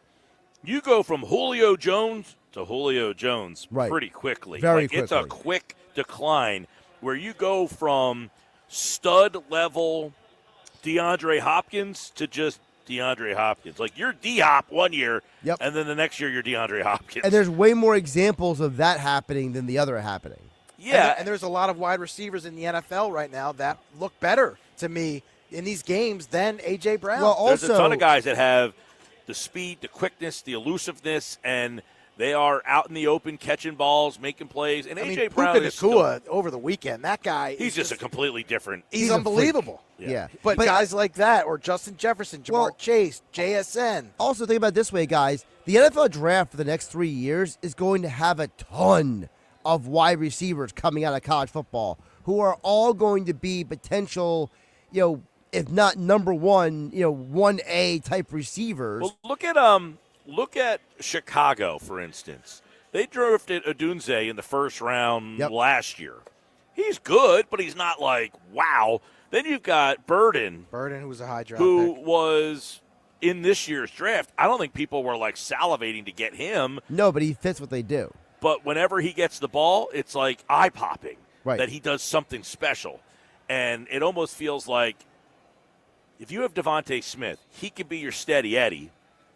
Can you get the guy on the other side that can be the explosive playmaker? Because I think A.J. is right at the precipice of probably taking the decline. And do you get out a year ahead of that and just say, you know what? We won a Super Bowl. A.J. was awesome. It was the trade that really put us over the top from when Sirianni got here to being a 9-7 wild card team. That trade put him in the Super Bowl. And then they gave him more money, so they committed to him that way as well. And that's where, it's almost like when they gave Alshon the money. Right. Right? Like they gave Alshon and they didn't have to. Another physical receiver who didn't depend on speed, who broke down at the end of his career. But A.J. way more explosive and better than Alshon, I would say. I agree. But there is some similarities in that comparison for sure. Right. Now, I don't think they were wrong to give A.J. the money. I mean, A.J.'s what, 28 years old? AJ he's turning 29 this year. Right. So he's 28 now. He'll be 29 at the start of next season. Which Correct. He's not like an old guy, but you just wonder. You just wonder how committed he is to being the best version of himself here in Although Philadelphia. when I see him on that commercial on the treadmill, he looks like he's in outstanding shape. Well, again, it's not about being in, there's a lot of people who are in good physical condition, but they can't, run routes in the NFL. You know what I mean? Yeah, I'm just, looking at him like he Have you looks like seen T.O. recently? I mean, that guy's an Adonis. I don't think he's had a carb in about 15 years. It's true. I would be on, and I love A.J. He's been one of my favorite players. I certainly am frustrated by him sometimes, but I don't try to get into the drama part of it. I only really care about what you do on the field. This year he was disappointing. He was a disappointing guy on the field, which therefore makes me decide if I have the chance to move him, especially if it was for a player like a Max Crosby. They got to get a pass rusher, in my estimation. After watching the playoffs this weekend, they got to get a guy that can rush the passer. Their guys just weren't good enough. I mean, Nolan Smith, not good enough. Nolan Smith is a huge disappointment. Big-time disappointment. And I would love for the guy who told me about how good Nolan Smith was, who's a Mr. Know-It-All, another thing I was right about. I'm like 6-0 when it comes to things that people tell me that I'm wrong about. And you're on a heater. I'm on a heater. Nolan Smith, I told you 2 years ago, not good enough as an everyday pass rusher in this league. He's too small. You did tell us Nick Castellanos stinks for years. Castellanos, no bueno. I did like the Castellanos signing when they made it, but major disappointment. I'm not putting that in Mike's column, Pete. Oh, why not? Well, because, it would be different if Mike never liked Castellanos. Like if Mike said, hey, this guy's not worth the full contract. Yeah, but that was like 4 years ago now, 5 years ago.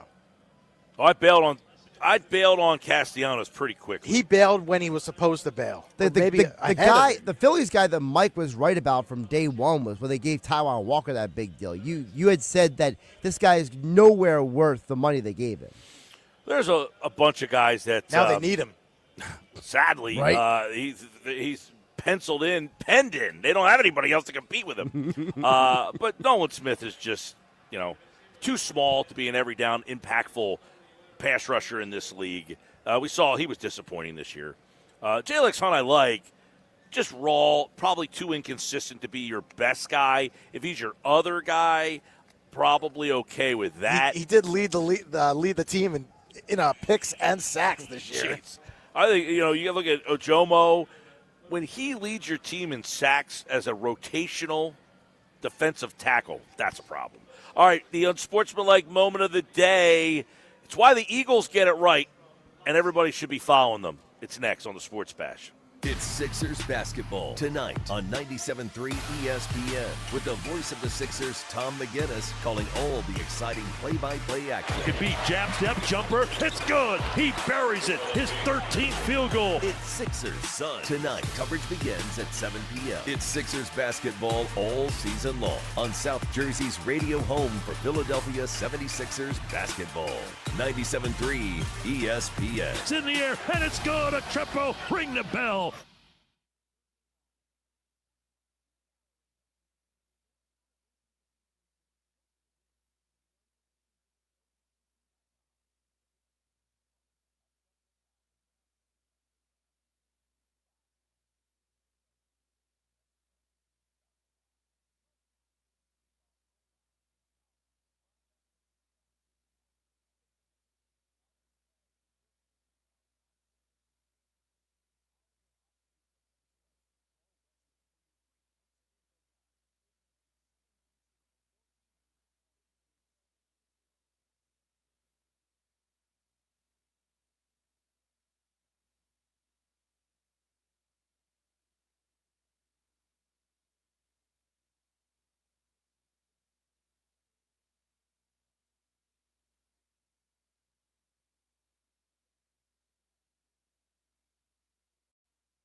In New York, they kept Joe Shane. He led the search for a new head coach. Cleveland fires its head coach, keeps the general manager. Baltimore fires head coach, keeps the general manager.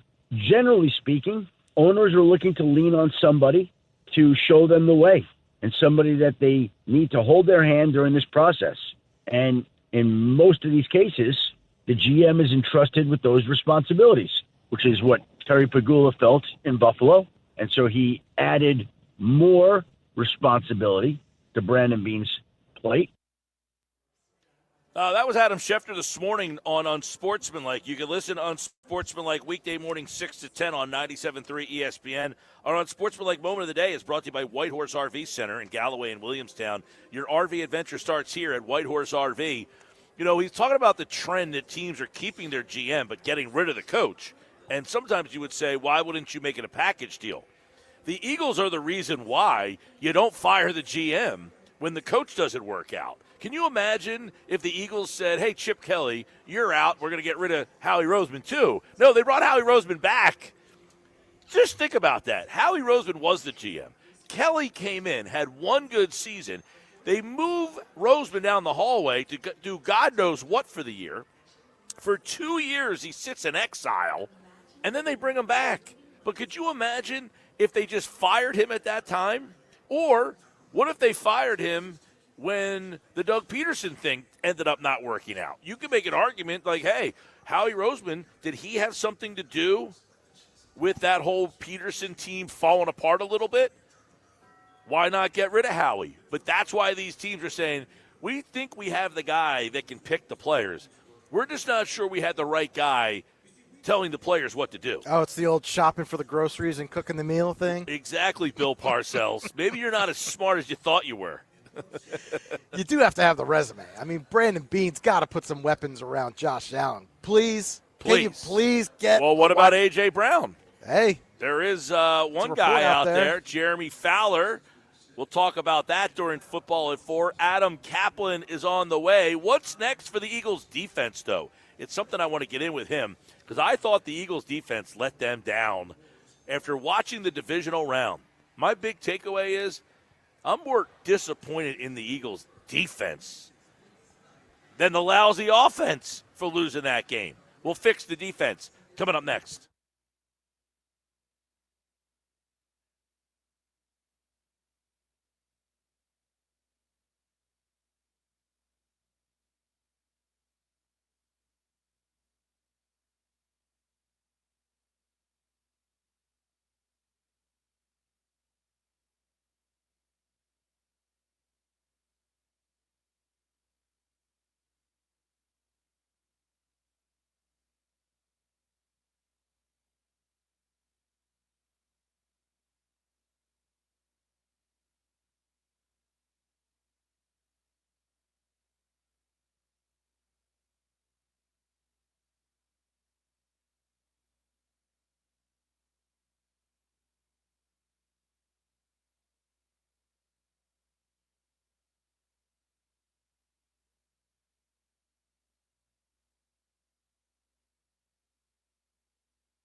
South Jersey's official play-by-play home of the Eagles, Sixers, and Flyers. At 0 point would I ever consider not being a fan of the team. 97.3 ESPN, WENJ, WENJ HD, Millville, Atlantic City. A Town Square media station serving all of South Jersey.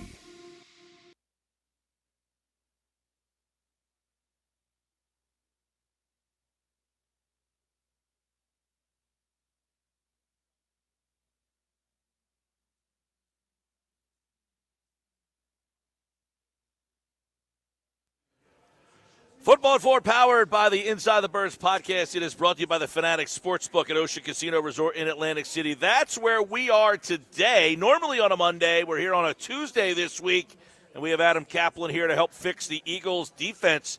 Apropos, Adam, because yesterday, my big takeaway from the weekend was the Niners' offense got stuffed into a locker by the Seattle defense. And I wonder if Philadelphia watched that and said, maybe our defense not as good as we thought. We'll break that down and try to fix the Eagles' defense. What's next for the Eagles' defense, which many people, Adam, I think said was pretty good this year. But after watching what the Niners were unable to do against Seattle, do you reevaluate that at all? Not really. I mean, some of the things we knew about we're going to get to, Mike, in a minute. But no, I know that's the new narrative. Oh, their defense wasn't as good. Look, they got out-schemed, okay? Eagles got beat over the middle repeatedly. It shouldn't have happened. Demarcus Robinson, we talked about him on our pregame show with Greg Cosell. Didn't think that would happen, but it did. We want to make sure we met him because he was going to play a pivotal role, bigger than we thought. I mean, look, think about it. George Kittle gets hurt in the first half, torn Achilles. It's just great scheming design. They got beat by scheme, design, and execution. That's what happened. But it doesn't mean they don't have some issues. And they have some. There's no question about it. All right, we're going to take a look at them right now. Adam Kaplan from the Inside the Birds podcast, which you can get on all podcasting platforms. Let's start with, it really was a problem early in the season from game one. It kind of got better with Adoree Jackson as the year went on. But what do they do opposite Quinyon Mitchell? Yeah, so, Mike, look, they got away with it. We'll say this much with Adoree Jackson. He got torched in game one against the Cowboys, and then it sort of leveled off. Every once in a while, give up a play, but they didn't. He was not picked on as much as we thought would happen.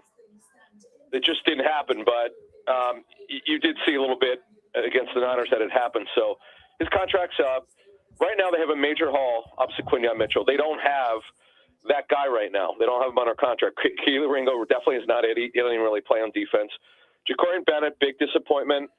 Got hurt, but he was a non-factor before he got hurt and after. Mac McWilliams doesn't really factor in. He's more of a nickel.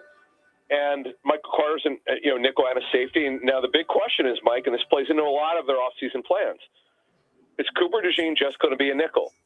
Do they want to move to the position that he was drafted for, corner? Or do they want to play him at safety? So, and I know there's a thought inside the building that he could be a safety someday. By the way, Reed Blankenship's contract is up. All of this plays into it, Mike. Everything that I just mentioned is in their thought process. Where's this guy going to line up?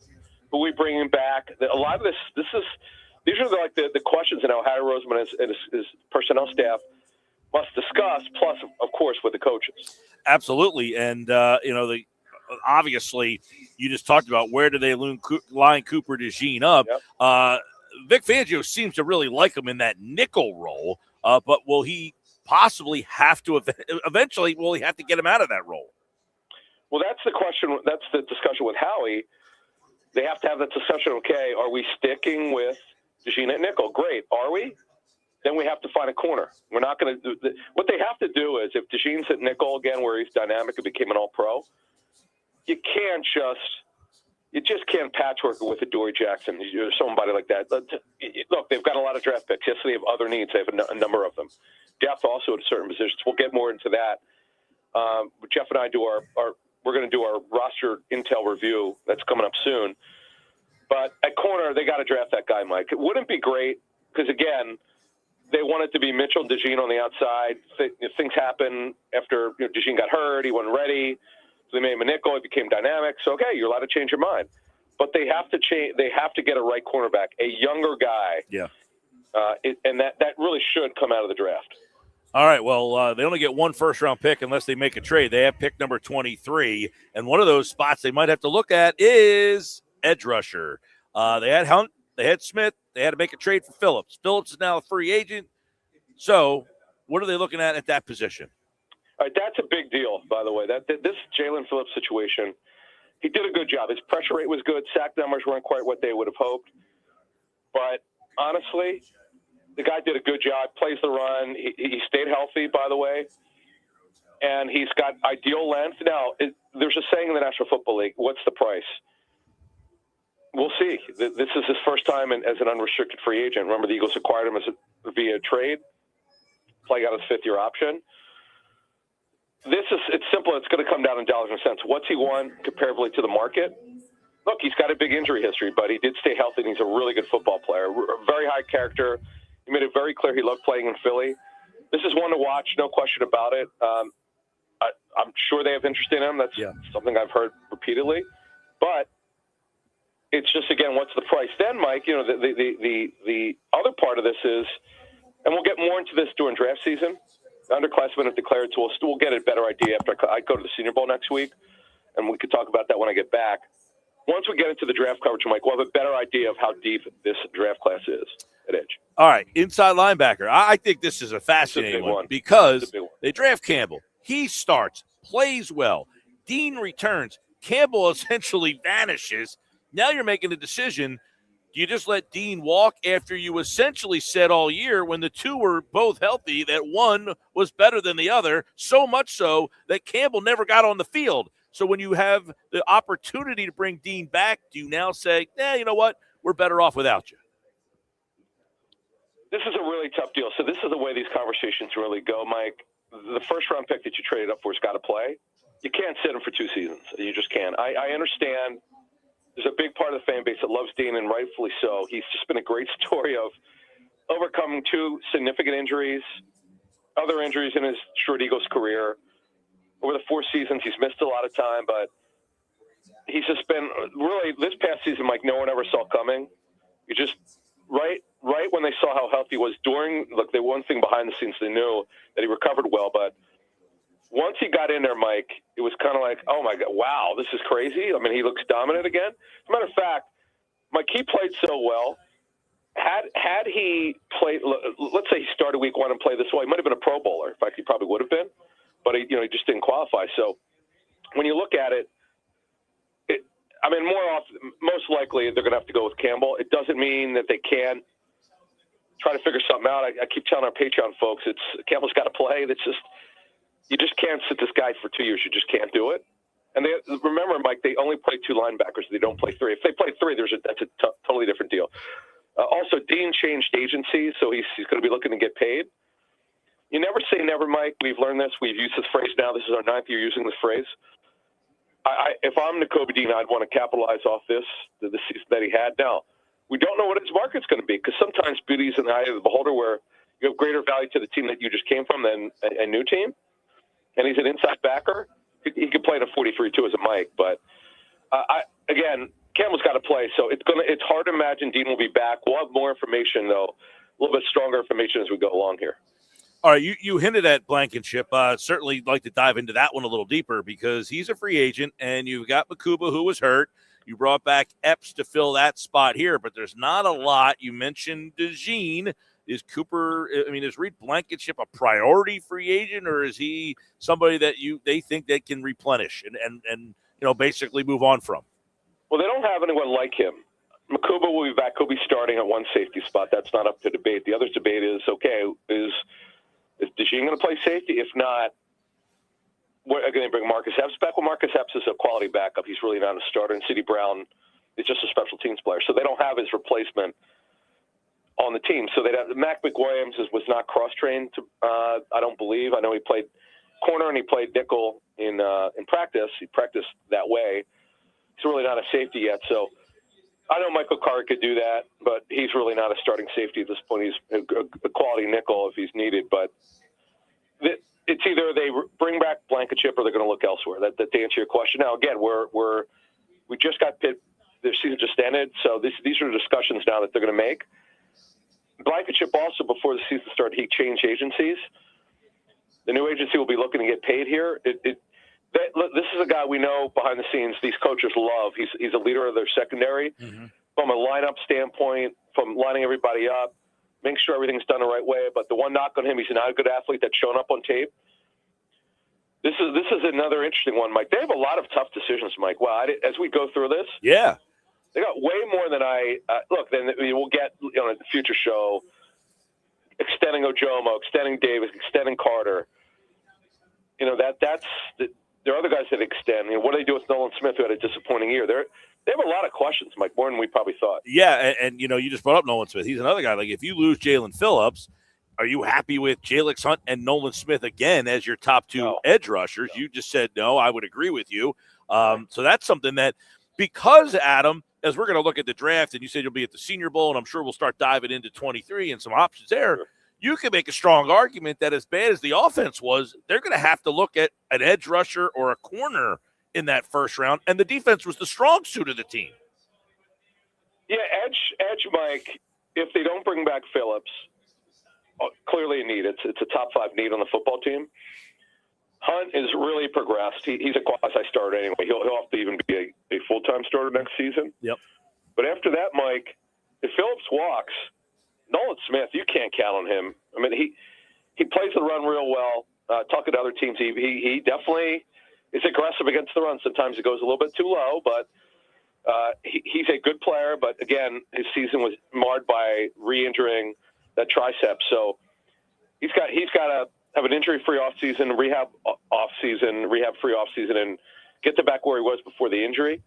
But all we know right now, Mike, at edge is this: Hunt is starting. Okay. Other than that, they don't know yet. They just don't know. They have to. It's the Phillips quandary. What's he want? They got to get through that from a cash standpoint. They've got a lot of decisions from a cash standpoint. Who they're going to pay? Who's going to walk? You can't pay everybody. It's not just a salary cap. It's a cash budget, which we reported. Still almost exclusively. Last March, we said they're having a cash budget situation. They just cut the budget, not only in football operations and non-football ops, and it showed up, unfortunately. But it's not like they didn't know this, and Howie's a pretty resilient guy. We'll see what he does. So with that, does that affect the possibility of what could happen with A.J. Brown? Well, there's a major cap hit. Now, I warn people, Eagles took the biggest cap hit in NFL history when they traded Wentz, and they moved his salary off the books. They took a major cap hit. They were able to get through it, Mike. I mean, it's just, you can get through it. The cap is more malleable than like the NBA contracts, which are fully guaranteed. There's very little you can do. There's things you can do, post you one designation, but still be a lot of pain over 2 seasons.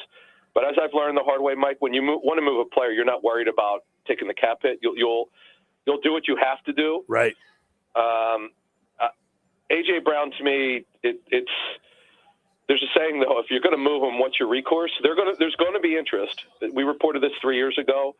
The Patriots, as well before Vrabel got there, they tried multiple times to get A.J. Brown. The Eagles weren't listening.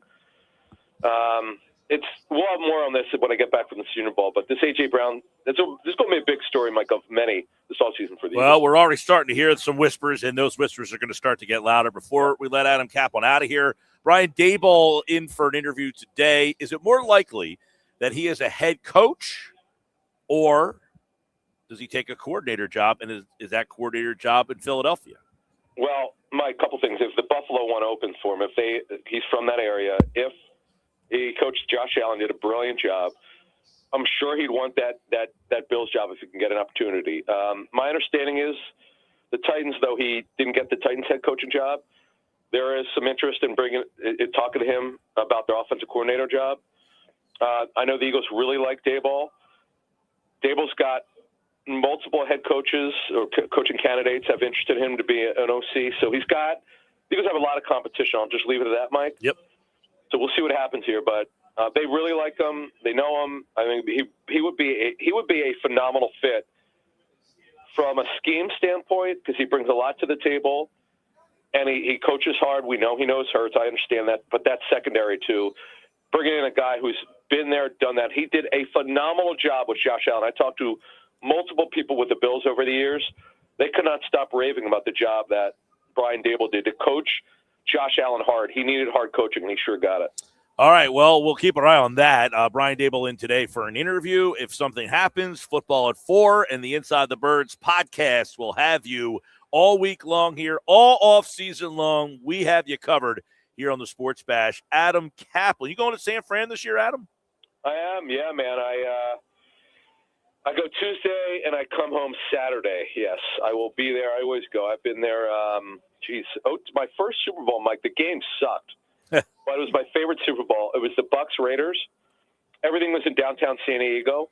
Every party, and by the way, the Petco Park was not open yet. It was opening. I don't know what year it was. I know it was almost done being built. I just remember being able to see it when I was walking. And go, oh, this is interesting. But unfortunately, the Chargers could not. In fact, it was the last Super Bowl in San Diego. That was the one in 2002. All right. Well, we'll be seeing Adam out there at Super Bowl 60, and we'll have more coverage of the Eagles here on Football at 4 on the Sports Bash. Thanks, man.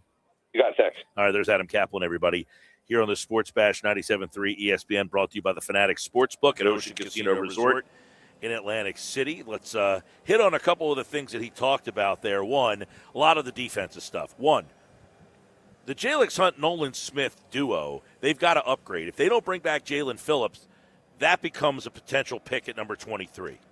2, the corner opposite Quinyon Mitchell, that becomes a possible option at 23. The Dean thing, if he walks, you got Campbell, so you don't have to think about that.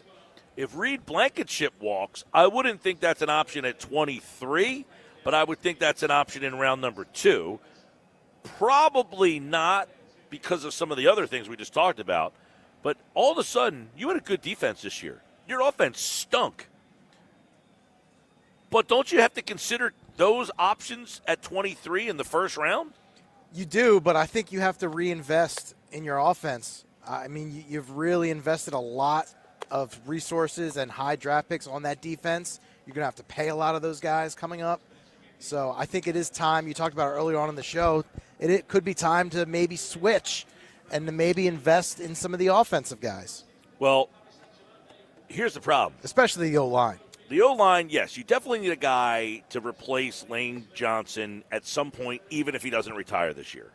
The problem is, if you do that at 23 and that guy doesn't play, you've invested a first-round pick on a team that needs help into a guy that's probably going to sit the bench for the first year. Also possible. Or you could do the guard, put him at guard, and then move him out to tackle when Lane retires. It's an option. Also remember, the Eagles are very much, whether we like it or not as fans and observers, they are very much a draft the best guy on the board type of team. And if that guy happens to fit a need. I agree, but here's what I would say to that. All of these options, corner, edge, lineman, offensive lineman, are all areas that could be the best player on the board. You know what I'm saying? So, in other words, if the best player on the board happens to be a corner, they maybe take that guy. If the best player on the board happens to be an edge. My point is, you might say they need a lineman, but if the best player on the board is a corner, they also need a corner. Right, but it's like the idea that, for example, if we were to make a list of 5 corners, 5 linemen, 5 wide receivers, 5 whatever, right? There's some of these guys that are just not going to be first-round picks, and the Eagles have a long history of getting guys, for example, in the second round who are just as good as the guy in the first round. They also, Cooper DeJean, they also have Landon Dickerson. They also have, is it 3/3, 2/4, and 2/5? Let me pull it up again, but I think it's 2 3s, 2 4s, 2 5s. But I'll pull it up. So it's 2 2 and 2. 2 3s, 2 4s, and 2 5s.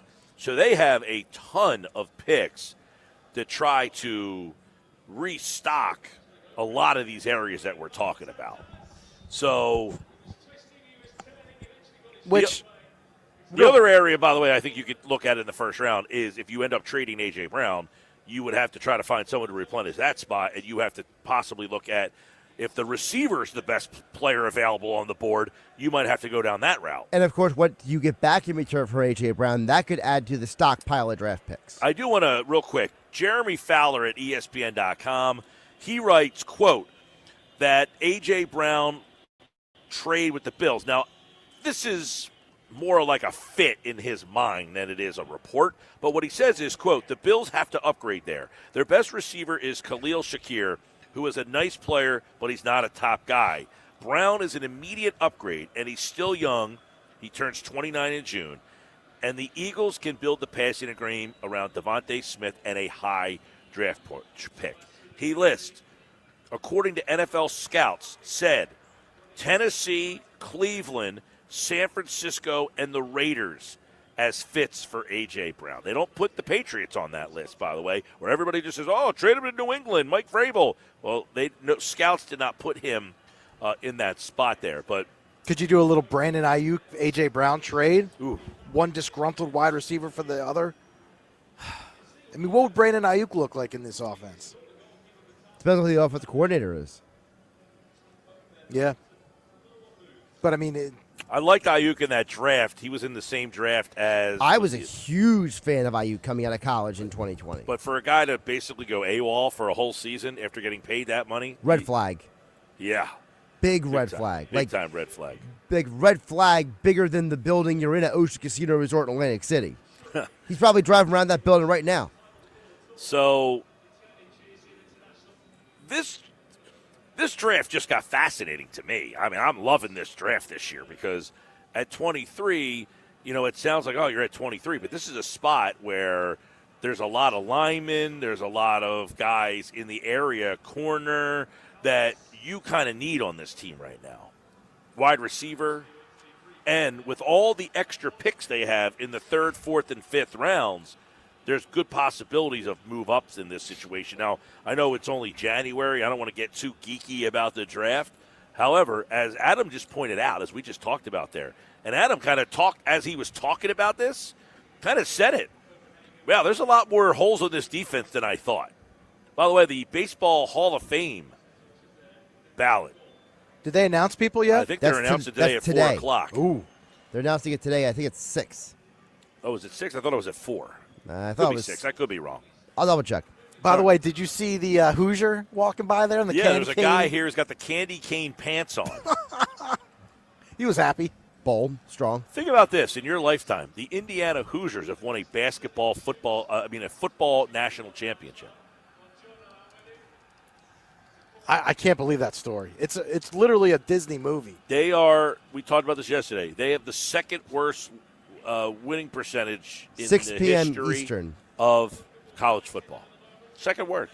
And before this year, they've won 3 bowl games total, and they won 3 bowl games this year. It's unbelievable. It was a good game last night. First half I didn't watch the first half candidly. I was watching the Sixers game, but the Sixers game ended right at the start of the 3rd quarter, and I watched the whole second half, and I don't think I needed to see the first half. Now, the Fly Guys did have a nice win last night. They did, Finally. 2-1. Look at that. Broke that losing streak. Out in Vegas, by the way. Out in Vegas. All right, coming up, Nuggets on the way. Sports Bass Live, 97.3 ESPN. Knicks, Nuggets, what does he have today? We got into a battle yesterday. Oh, did you? Oh, yeah. On the baseball. On the Phils. Yeah. I wonder what he thinks about what Rob Thompson said today and what Dave Dombrowski said today. We'll get the Nuggets next on the Sports Bash Live on 97.3 ESPN.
All right, 431 Sports Bash Live, 97.3 ESPN. We're at the Fanatics Sportsbook at Ocean Casino Resort in Atlantic City. Dave Dombrowski said earlier today he's content with the roster.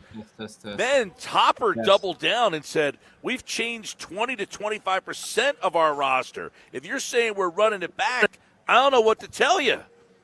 They feel like they have made some changes to this team. Sports Bash Live, 97.3 ESPN. Hey, it's that time of the year. Basketball is coming to Atlantic City. The Metro Atlantic Basketball Classic. This is the biggest high school basketball tournament in the country. It's at Stockton University from January 29th to the 31st. The Metro has awesome players. Guys like VJ Edgecombe, Carl Anthony Towns, Cade Cunningham, Cooper Flagg. They have all played in this tournament. And this year's Classic, you can get tickets at MetroClassicBasketball.com. Check it out. All right, let's bring in Nick Earnshaw, the Nuggets. What do we got today after a big battle we had yesterday? Yeah, we did have it. It was a fun battle, though. I enjoy those type of battles. Don't you? I love them.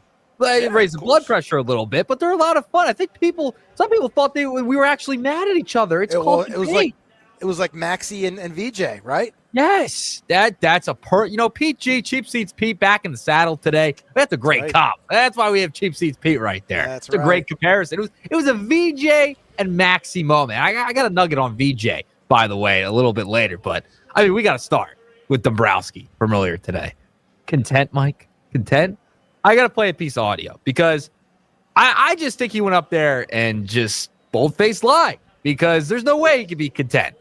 No way he could be content with the way this roster is constructed as of right now, especially that lineup without another bat inherited into that lineup for sure. So take a listen to what Dave Dombrowski had to say on the Phillies, I guess, prospects in free agency. Take a listen.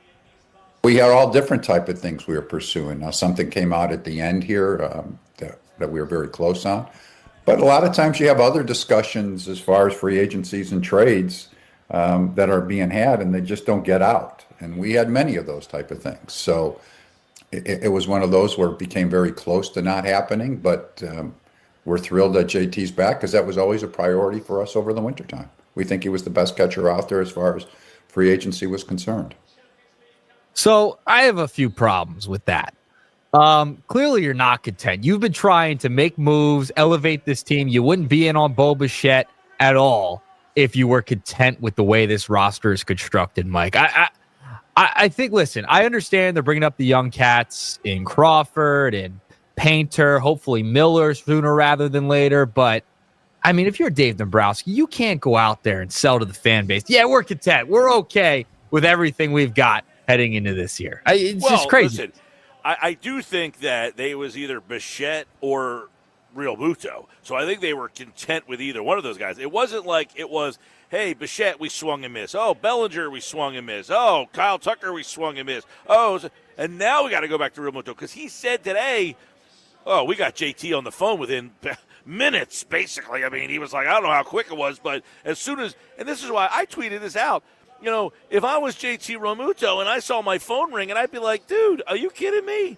You basically told me you're going to go cheat on me, and then you're going to call me back and try to hook up with me again? Get the heck out of here. Well, he did give him a nice diamond ring in the form of 3 years. Well, and that's my thing. That's why we think that the Phillies overplayed their hand here. They didn't need to give JT Realmuto, and he said, well, we were kind of haggling over, the money, and that was the problem here. So you basically gave him more money after the other guy told you no? You were like, not only financial apology. It doesn't make any sense. And he even admitted it, that we called JT back within seconds. It was like, yeah. Oh, as soon as I got told no, hey, JT, you want to be sloppy seconds here? I was just making out with this guy over here, but, we're coming back to you over here. What are you doing? The whole thing to me is a bizarro world situation that JT – looks terrible. He looks like he was just sitting and waiting. Yep. Please take me back. Please take me back. Because, again, JT had no other offers. No. And he essentially is telling you there that, we got blindsided by this. The Mets swooped in the last second. We were kind of played by Bo Bichette. Without actually saying it, they were played by Bo Bichette. I mean, it was clear. They drove up the price. Mets swooped in the last second, especially after that Kyle Tucker deal. I don't know about that. I don't think that's the case. I don't think they got played by Bo Bichette. I think they did. I don't think so, because I think what happened was what they said, and I do agree with this. When the Tucker thing happened, the Mets basically didn't have anything to do, and they got involved here. Yeah, but the Phillies were essentially the Trojan horse here. I mean, they were the favorite. Yeah, but the Mets weren't in. The Yeah, Mets but were the Mets in. weren't There were involved. reports that the Mets were in, though. The Mets were involved, though. There were reports that other teams were still involved with Bichette. The Phillies were just a clear favorite. That's why I think the Phillies were the Trojan horse for Bichette to eventually land with the New York Mets. Well, maybe, but I like, he was pretty adamant that they don't give out those opt-out deals. He Yep. explained the whole reason why. If I'm them, like, you have Bo Bichette, and you're giving him the chance to opt in or out. He's saying, well, if he has a bad year, he opts in. If he has a good year, he opts out. I get that situation being frustrating, but I have a team that the sand is going through the hourglass. So I need to get him near now. And if he has a good year this year, we win a World Series, and then he opts out and leaves, oh, well, I got what I needed out of this team. But I'm running out of years with this group of guys. Yeah, and Mike, that is the point where I totally agree with you. The team is running out of time. These guys are older. You just gave JT 3 years. He's going to be in his age 35 season. He's going to head into his late 30s. You're going to have Kyle Schwarber into his late 30s. Bryce Harper into his late 30s. These guys are all in their 30s right now. Time's ticking on the best baseball that they have. So I don't care how you get it done, whether it's a lot of years, whether it's opting out clauses, deferring money. It does not matter. You are trying to win with this core and this group right now. Right? That's what you're trying to do. Doesn't that also I don't think show I you? think their philosophy is a little dated right now. Right. Doesn't it show you that they cannot compete in the same financial pool as the Dodgers and the Mets and some of these other teams? That's the It's a clear problem right example. there. Yeah, and listen, Dombrowski's been around for a long time. I don't know why we think they should be able to compete with those teams. One's in New York, the other one's in L.A. You're in Philadelphia. Why would I have as much money as those two teams? I think they don't have as much money as the Dodgers or Cohen, but they have money to spend. Right, yeah. But they have 7 years and $200 million to spend. I get that, but they got outbid by the Dodgers and the Mets. I mean, if you're lost to somebody, those are the two teams you're going to lose to. And they have a lot of money locked up in a lot of their players already. Right? Look, with Price, Ray, et cetera. You can't accuse them of being cheap in this situation. They offered the guy $200 million, and he decided to go with the opt-outs over the money. So you can't sit here and say, well, did we want the Phillies to up their ante? Yeah, I think you have to evolve your philosophy, right? Like if guys are looking for more opt-outs and you are looking not what to I win asked. That's not what I asked. I said, did you want them to up the money? What's the? Yeah, it's like a $15 million AAV difference. 1 year for $43 million compared to what they were offering. By the way, I think the Mets panicked. Okay, the Mets panicked because they lost out on Tucker. They overpaid Bo Bichette. Bo Bichette's not worth $42 million. No. Let's be honest with ourselves. For a here. year now. So if you're the Mets, you let Pete Alonso walk out the door and then paid Bo Bichette more money. He's not better than Pete Alonso in terms of what the Mets need, driving runs in, hitting in the middle of the lineup. And in the Mets, he's going to play third base, a position that, okay, he's never played before, and he probably would have played that position here. But you got such a crowded infield, you don't even have a real first baseman yet. So you let Alonso walk out the door and then paid Bichette more than you were going to give Alonso? That's asinine. Here's my thing, right, with the Phillies, is that They think that this club, Dave Dombrowski, he thinks they can do it with their guys, and he said it every single year. And we over here don't think that. We think they need to add more. Well, they can't keep putting the poll question we have up is: do you think this year's team is better or last year's team? And it's not last close. Year's team is winning going away. They won 96 games last year. Here's what I would say. I think this team is better, and I'll tell you why. Number one, their bullpen, as Dombrowski said accurately, is significantly better. They've got Duran for a full season. They didn't have him for a full season last year. They have Alvarado. That's a big loss of 80 games last year. They have him back. Brad Keller is better than everybody else they had in their bullpen last year, except for Duran. And now they have Keller and Duran for the full season. They are significantly better in their bullpen. Now, they won 96 games last year without Alvarado and without Duran for the full season. It's almost incomprehensible that they were that good. Now, does that mean their offense is going to all of a sudden wake up in the playoffs? Not necessarily. But they're not off their rockers to say that we think we're better in the bullpen. And as Topper said, listen, as the fan base does not want to hear their messaging, they seem like they're out of touch. He said, we're calling up our 2 top prospects in our whole organization, and now you're bitching at us. You've been asking for these young players. We're bringing Painter up. We're bringing Crawford up, and now you're complaining. So they're not wrong about that. We are sometimes a little irrational. Listen, I'm cool with them bringing up the young players, right? Like, I wanted them to institute some youth into this team, right? They seem like they need it. The daycare stuff, it's been over. It's over. You need some new youth into this lineup. However, they're unknowns. That is the problem. You don't know what you're going to get out of Painter. He had a bad year last year coming off Tommy John AAA, and you don't know what you're going to get out of Crawford. You don't know what they're unknowns at this point. And I think that's 100%, but we're also and you look at the outfield. We're also the people that complain that they never call their young guys up. No, now they are, because they're saying we're calling these guys up from day one, and now we're complaining, well, what if they're not good enough? But then they didn't do anything else. B. They don't have a contingency. But at the same time, last year we would sit here and complain, well, why won't they call Crawford up? Why won't they call Crawford up? They also did the same thing they've done, is put a Band-Aid on a problem, hence Adolis Garcia. You're hoping that he can get back to what he was. He's an unknown as well. Marsh and Kemp, is that good enough? You're very lefty dominant. You didn't get that right-handed bat that you need in your lineup. That hasn't happened. You let Ranger walk, and now Painter has to step in and fill that role. It's easy for us to say they didn't get the right-handed bat. There was not really a right-handed bat to go get. Well, it was Bichette. That was the bat. Well, to be fair, as much as I like Bichette, he's not the right-handed prototypical bat that would hit in the middle of your lineup, right? I mean, he had 18, 19 home runs last year, which is but it added protection. It added protection in a different way. Sure. I would have gone that direction. Believe me, I would have taken him over what they had. But he's also not, and neither was Bregman, by the way. None of those guys are 25 to 30 home run right-handed bats that we're talking about. Isn't that what they need, though? They need a guy like Bichette, a 300 hitter who doesn't hit home runs? They do, but the problem is they also need the right-handed bat to hit behind Harper, and that's essentially the spot that Bichette was probably going to get stuck hitting in. So you would have had a guy with a good average and some power, but you still lack the guy that really should be protecting Harper. Yeah, and that guy, by the way, it was supposed to he be just doesn't Castellanos. exist. The whole league is looking for that guy. Yes. Everyone's looking for a right-handed bat that can hit 25 to 30 home runs, and they really just don't exist right now. Yeah, I want to give you a name because I promised you a name yesterday.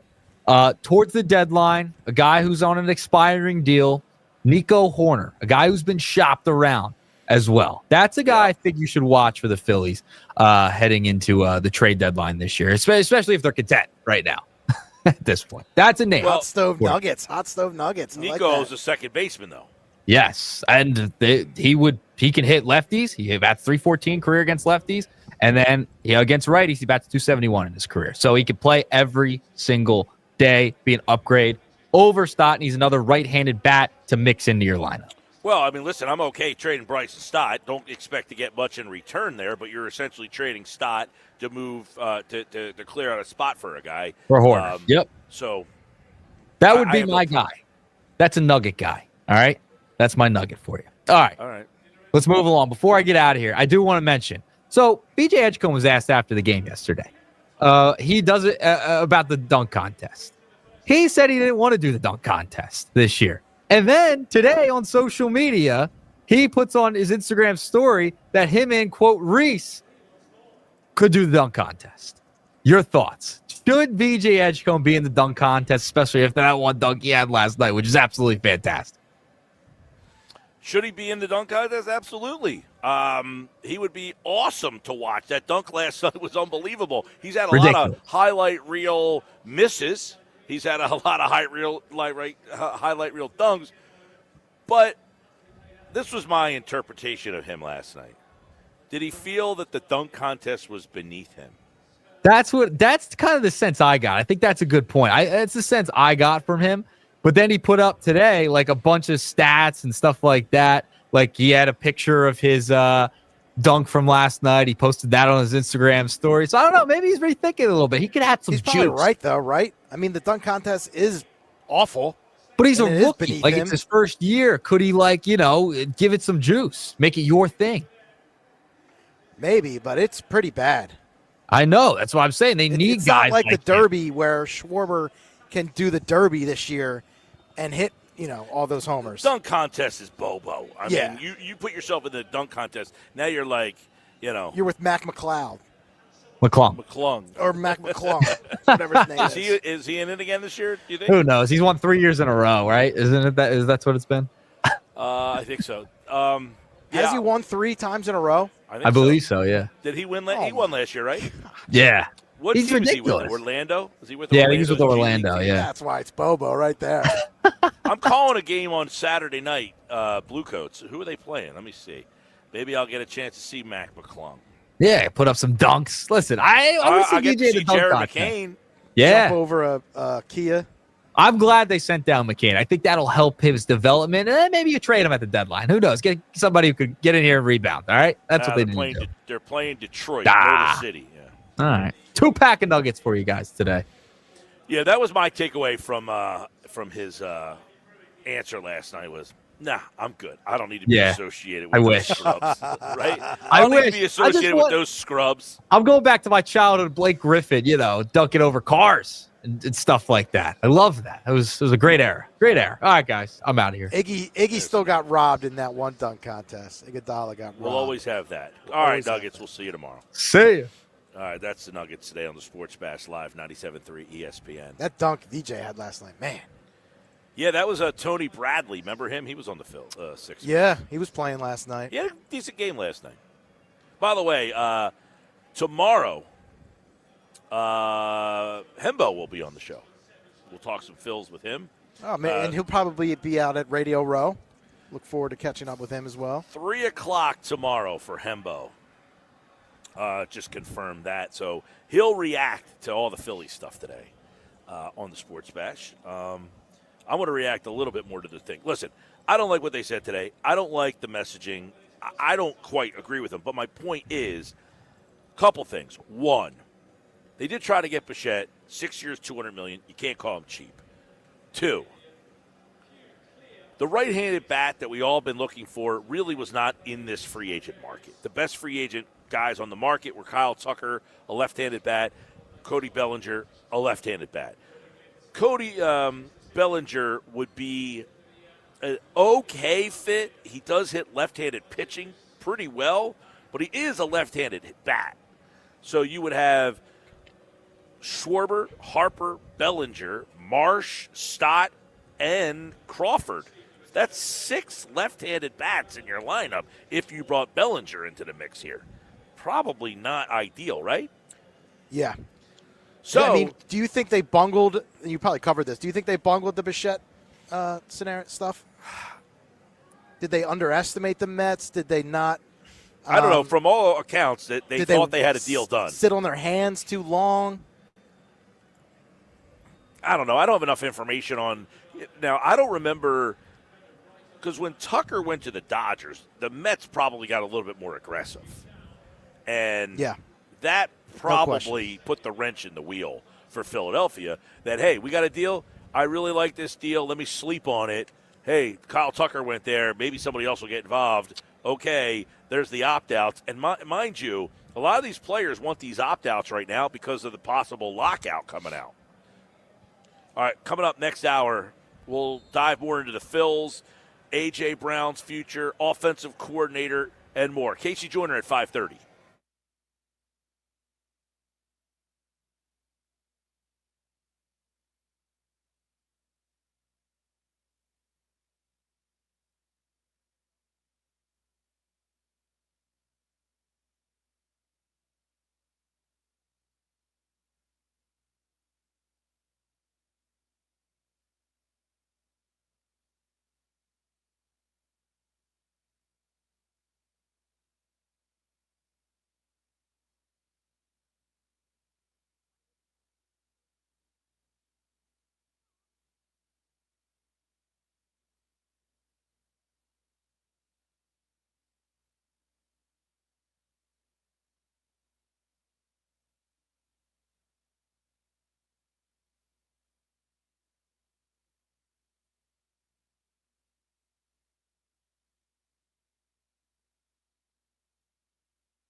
Home of the Philadelphia Eagles. They got him again! Sixers. Bang! It's good!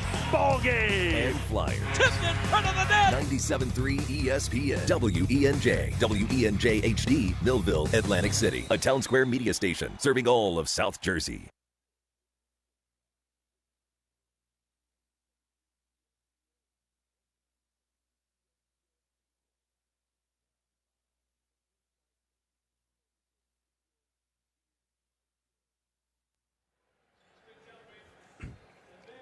All right, final hour of the show. One thought every game with Casey Joyner in about 30 minutes. There's only 2 games left, so there's 4 games to recap.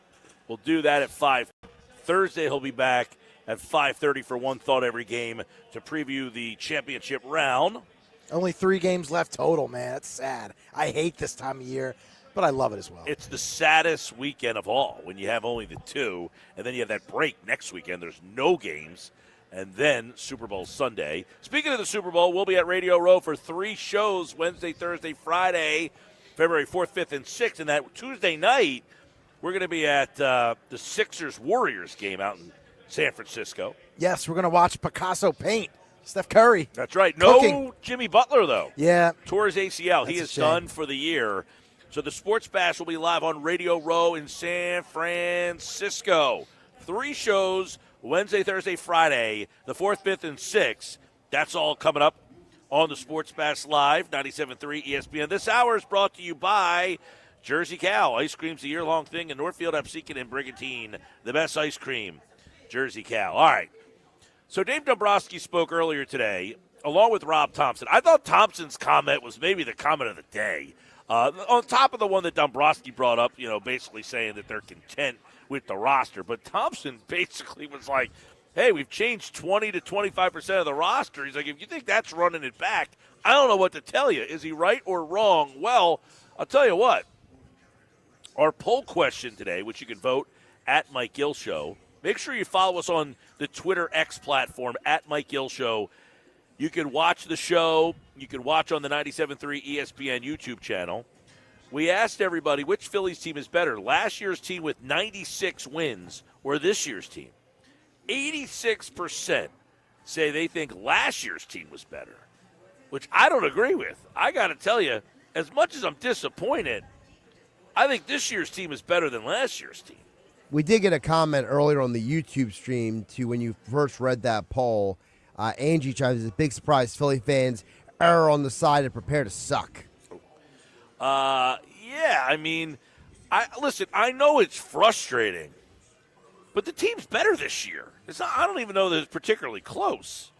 I think what the problem is that, like, the point that she made, which is, like, there's a feeling of, oh, boy, here we go. It's going to be stinky because it's a long season. We're going to lose the postseason again. Like, it's got that Sixers vibe, right? Well, you're right. The Sixers vibe's a good one, but it's that whole nature of the world we live in today. Everybody wants something different. Everybody wants something new. Everything has to be changed. Well, it has been 5 years. I get that, but it's been 5 years of 96 wins or 90 wins or deep playoff runs or disappointing. The question, though, was the team better this year or last year? Well, there's caveats to it. Like when he says that Otto Kemp, he mentions Otto Kemp, right, as a new player. He's not a new player. He was on the team last year. That is running it back. Well, he said he wasn't here. He didn't start the year. That's semantics. That does not count. He was on the team at the end of the year. Well, did you listen to Dombrowski earlier? It was all semantics. So, okay, let's address that then. Kemp was here all year. Right. And it was reported that he played with a broken kneecap. Yeah, he did get some procedures, right, over the offseason? He had surgery on his knee and his shoulder, and he played the whole year with a broken kneecap. I don't know that we saw the best version of Otto Kemp. That being said, I'm not the biggest Otto Kemp guy in the world, but maybe if he doesn't have a broken kneecap, maybe he's going to be a little bit more productive. Just a hunch. Now, that being said, is he better than – this is the question. Is he better than Weston Wilson? Weston Wilson got DFA'd today, okay? Yeah, so thank God I don't have to see him hopefully anymore. Now, I would imagine nobody picks Weston Wilson up. Yes, I'll go to the minor leagues. Right. He'll probably go to spring training with the Phillies, and then make the team out of spring training, and then he's out of options, and he'll go to the minor leagues. So, Otto Kemp last year at Lehigh, 310, 24 homers, a 417 on base. Those numbers are outstanding. Now, I don't put a lot of stock in AAA numbers. He came up to Philly, 234, 298 on base. He did show a little pop, 8 homers and 28 RBI. So, can he come up here and be healthy and give them a little, I'm not saying he's going to hit 25 to 30 home runs, just saying, as the right-handed bat in the platoon, is he better than Wilson? I mean, I guess, yes. If you're putting it that way, yes. I think the problem is that, the Kemp's value to me is not even as a platoon guy. In fact, he's a better defensive player than Wilson is. And I think that's, to me, where probably more of the value is. Well, honestly, I think they both stink off defensively.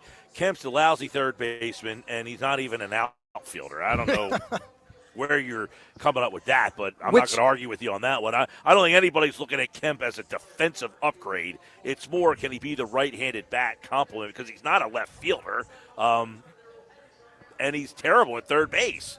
But he can play third. I understand it, but my point is I don't think anybody's looking at this as a defensive upgrade. This is more, are you an offensive upgrade as the right-handed bat in the platoon? I don't know that it's significant. Last year, Wilson hit 198. Kemp at least showed me a little bit with a broken kneecap that maybe he could hit 250 with 15 home runs as the right-handed bat in that role. So I would say, did they upgrade as the right-handed bat in the platoon with Marsh? I would say they did. Well, here's the stat comparison for you. Weston Wilson has played 100 games with the Phillies at the big league level. He has 9 home runs and 29 RBIs in those 100 games.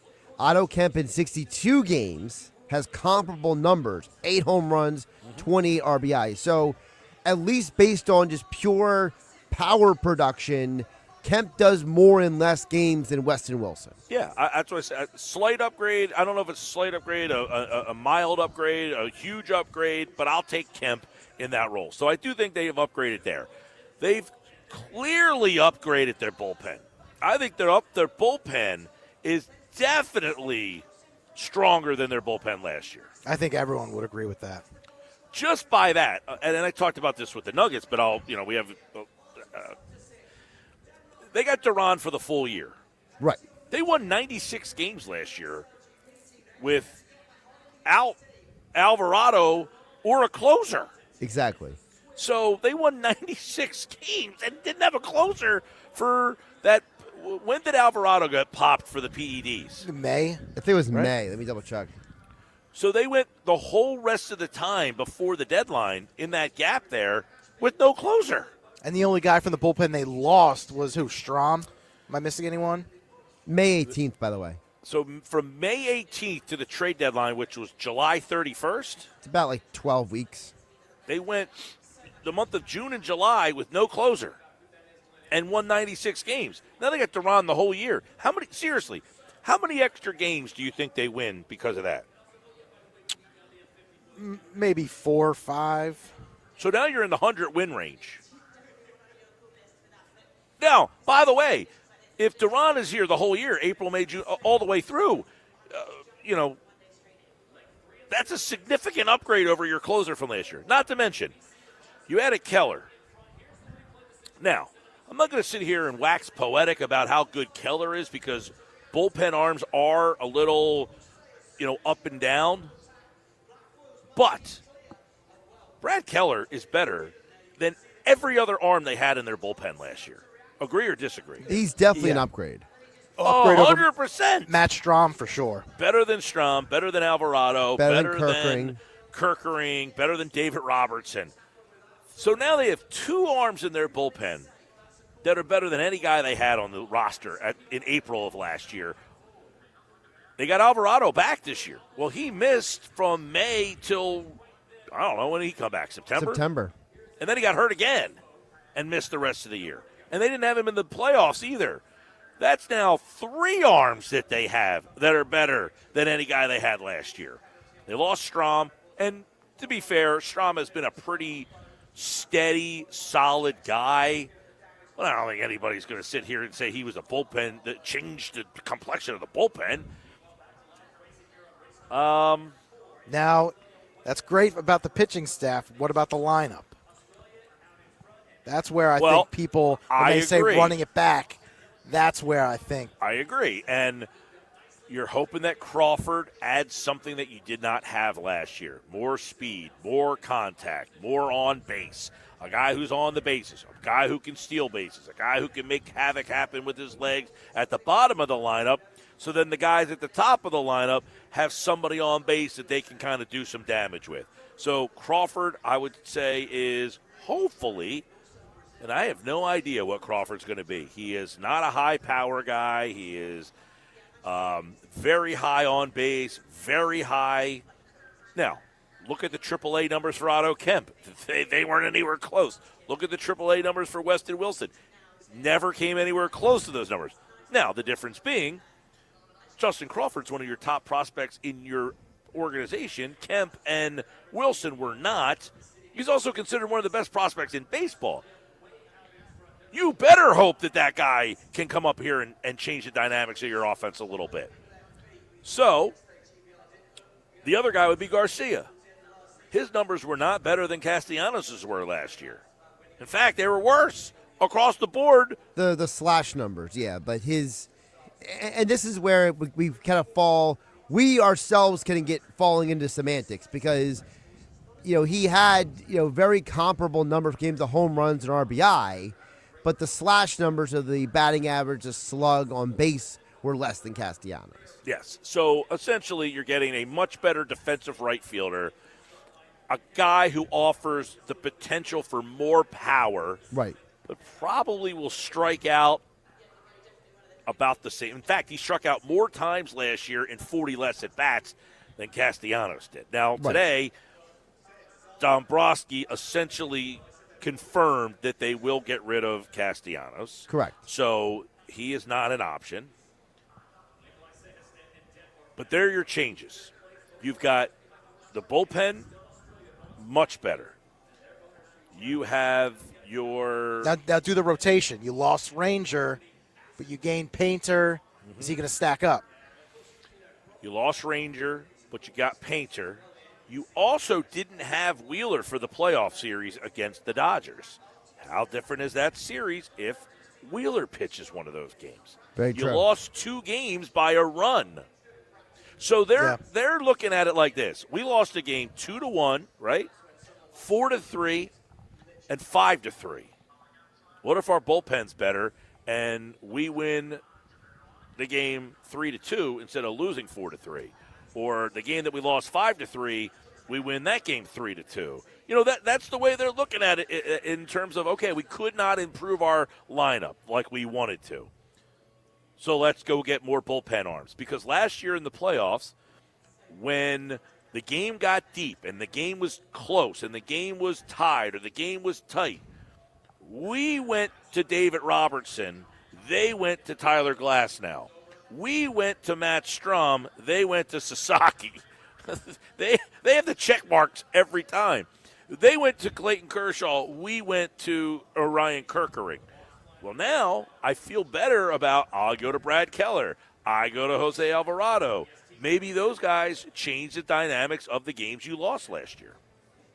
When you re-sign your players, though, is that improving the roster or is it just treading water and, hoping that they repeat their seasons from last year, hoping you get 56 bombs from Well, that's Schwarber? a fair question. Okay, so let's go through this real quick. Turner had a good year last year. I am just meh on Turner. He had a good year, but I just don't look at him as an impactful bat. Do you think he has a better year or probably about the same, I would say. And if he has the same year, okay, that's pretty good. Schwarber, is he going to hit 56 home runs again this year? I don't think so. Probably I think not. we all don't think that's going to happen. Now, could Harper have a better year than he had last year? Absolutely. I don't think you can get much worse than what he did last year. Dombrowski's hoping. Well, Harper's hoping. Well, it's funny. You say I don't know that you can get much worse than you did last year. And I think if you look at his numbers, you would say the guy had a pretty good year last year. He just wasn't Bryce Harper like that we expect. But last year, Bryce Harper, by the way, hit .261 with 27 homers, 75 RBI. He played 130, so he missed 30 games. If he plays those 30 games, he probably hits 30-plus home runs last year. He was on base, by the way, 357. I mean, his on base was 357 last year. We said, what were the words you just used? I said it can't get much worse. Can't get much worse. It's also the lowest on base percentage he has had since 2014 in a season. Yeah. Oh, listen, it was a down year for him, but you look at the situation and say, can he be better than that? Can't get much worse. I think that's basically suggesting the guy hit like 230 with 20 homer. You know what I mean? Like, he got a really good year. You just said it. We have expectations on this guy. So if the guy doesn't hit the expectations, true. Now, then if he we gets view him back differently. to form, that's an improvement, right? It's a major improvement. Yes. Okay.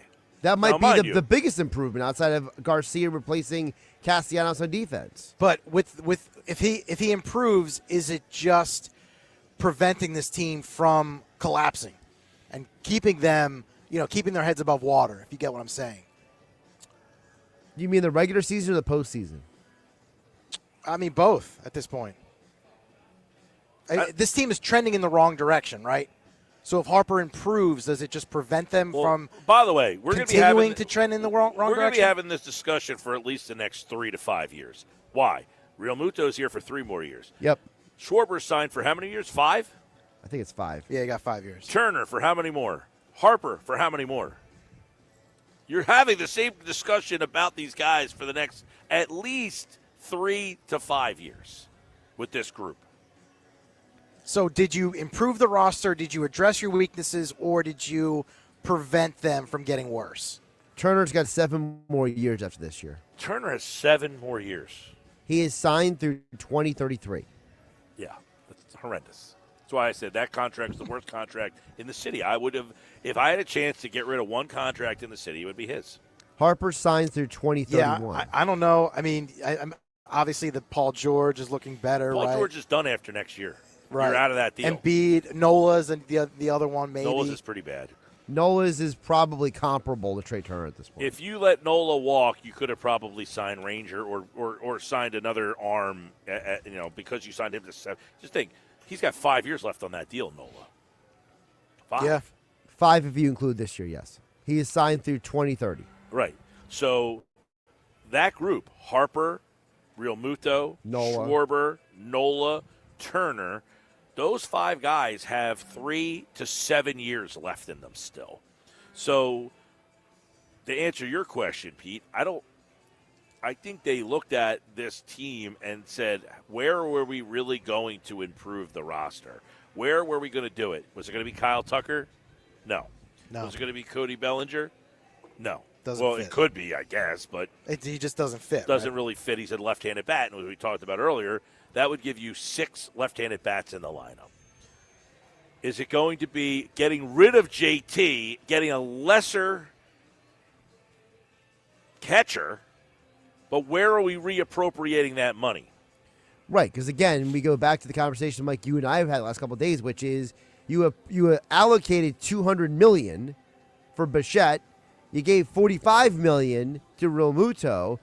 So now you still have $155 million that you could have used on somebody or something, and it's just kind of sitting there in the earmark category. Well, if you end up doing something at the deadline, that changes the dynamic then. Because, again, that's the point I was trying to say yesterday. Like, you can go get pitching now. You know pitching will help you in the playoffs. They know they're going to win 96 games or 90 games, whatever, with this group. They can at least say, all right, let's look to see what we need at the deadline. We know what they need. It wasn't available now. It might be available then. I don't know who the free agent class is next year that you would start to look at that group of guys. But the Dodgers add Edwin Diaz and they add Kyle Tucker. I just don't think that's good enough to compete with them. Well, and the Dodgers are in the class of their own, we know. But listen, the Phillies would say, look, last year you didn't score against it. I mean, what did Ohtani didn't do anything. Freeman, Betts, they didn't kill us. It was Edmonds, and those guys were the guys that got us. Correct. So they're saying our Teoscar. pitching, if our pitching's good enough, we think we can shut the top end of your lineup down. Now, your lineup has to perform. There's no doubt about it. But I just don't know that guy, sadly, was available. Now, Bichette, I think he would have helped them. They offered him $200 million. Am I supposed to say you should have offered him $250? So if you take out the guys like Tucker and Bichette who have the opt-out clauses in their contracts, here are your free agents ranked according to Spot Track. You ready? Yep. You have George Springer. I like Springer, but how old's he going to be? He will be 37. Yeah, too old. You have Tarek Skubal. Ooh, man, love Skubal. That's, yeah. Shota Imanaga. Mm-hmm. Another pitcher. Gleyber Torres. Shortstop. Brandon Woodruff. Not shortstop. Infielder. He's infielder, yeah. Yeah. You have Woodruff, the pitcher. Yep, Woodruff. Trent Grisham. Grisham's interesting. He plays center. I mean, if Crawford, not a guy who you're like excited about the trade. I mean, it's almost like getting a Bader. Right, Harrison Bader, yeah. Right. Who's still out there, by the way. Kevin Gosman. Pitcher. Ian Happ. Pitcher. No, outfielder. Ian Happ.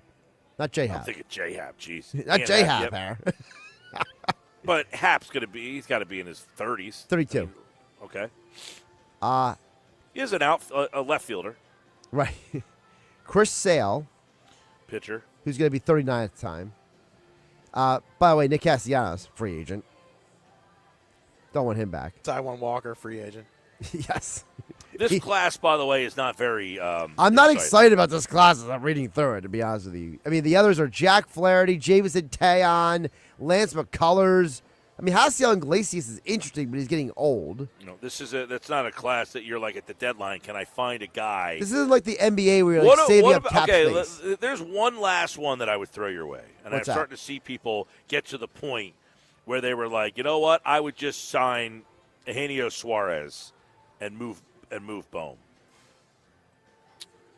I mean, it's not running it back. I mean, fans. He's a guy who's going to hit fourth, right-handed. He'll hit 30 home runs. He'll strike out 200 times. He's not a very good third baseman. Not a very good third baseman. No. But changes your lineup, gives you more power.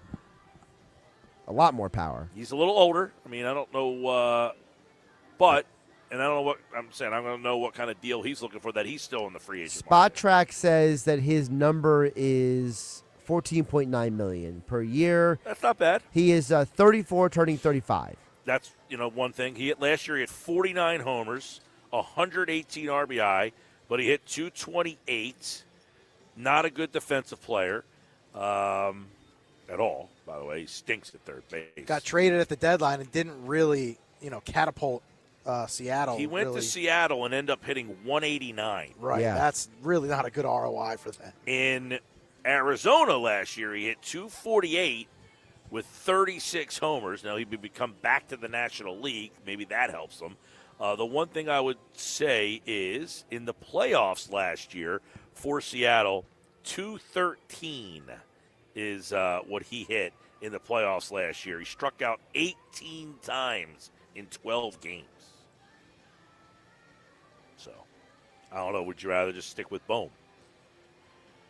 Yeah, I mean, at this point, the devil that you know is better than the devil that you don't know, right? Hey, if you're looking for a right-handed bat with a little power, with a lot of power, I should say, that could be a way to go. All right, when we come back, we take a look back at the weekend that was. 4 great games, really 3 great games. It's one thought every game with Casey Joyner from The Athletic and CaseyJoyner.com. Coming up next. You're listening to the Sports Bash with Mike Gill. When I'm driving, I got a guy on the radio who talks to me. I can't see him, but he talks to me. On 97.3 ESPN.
It's the Sports Bash with Mike Gill. Keeping the fans entertained and happy. On 97.3 ESPN and the 97.3 ESPN free mobile app.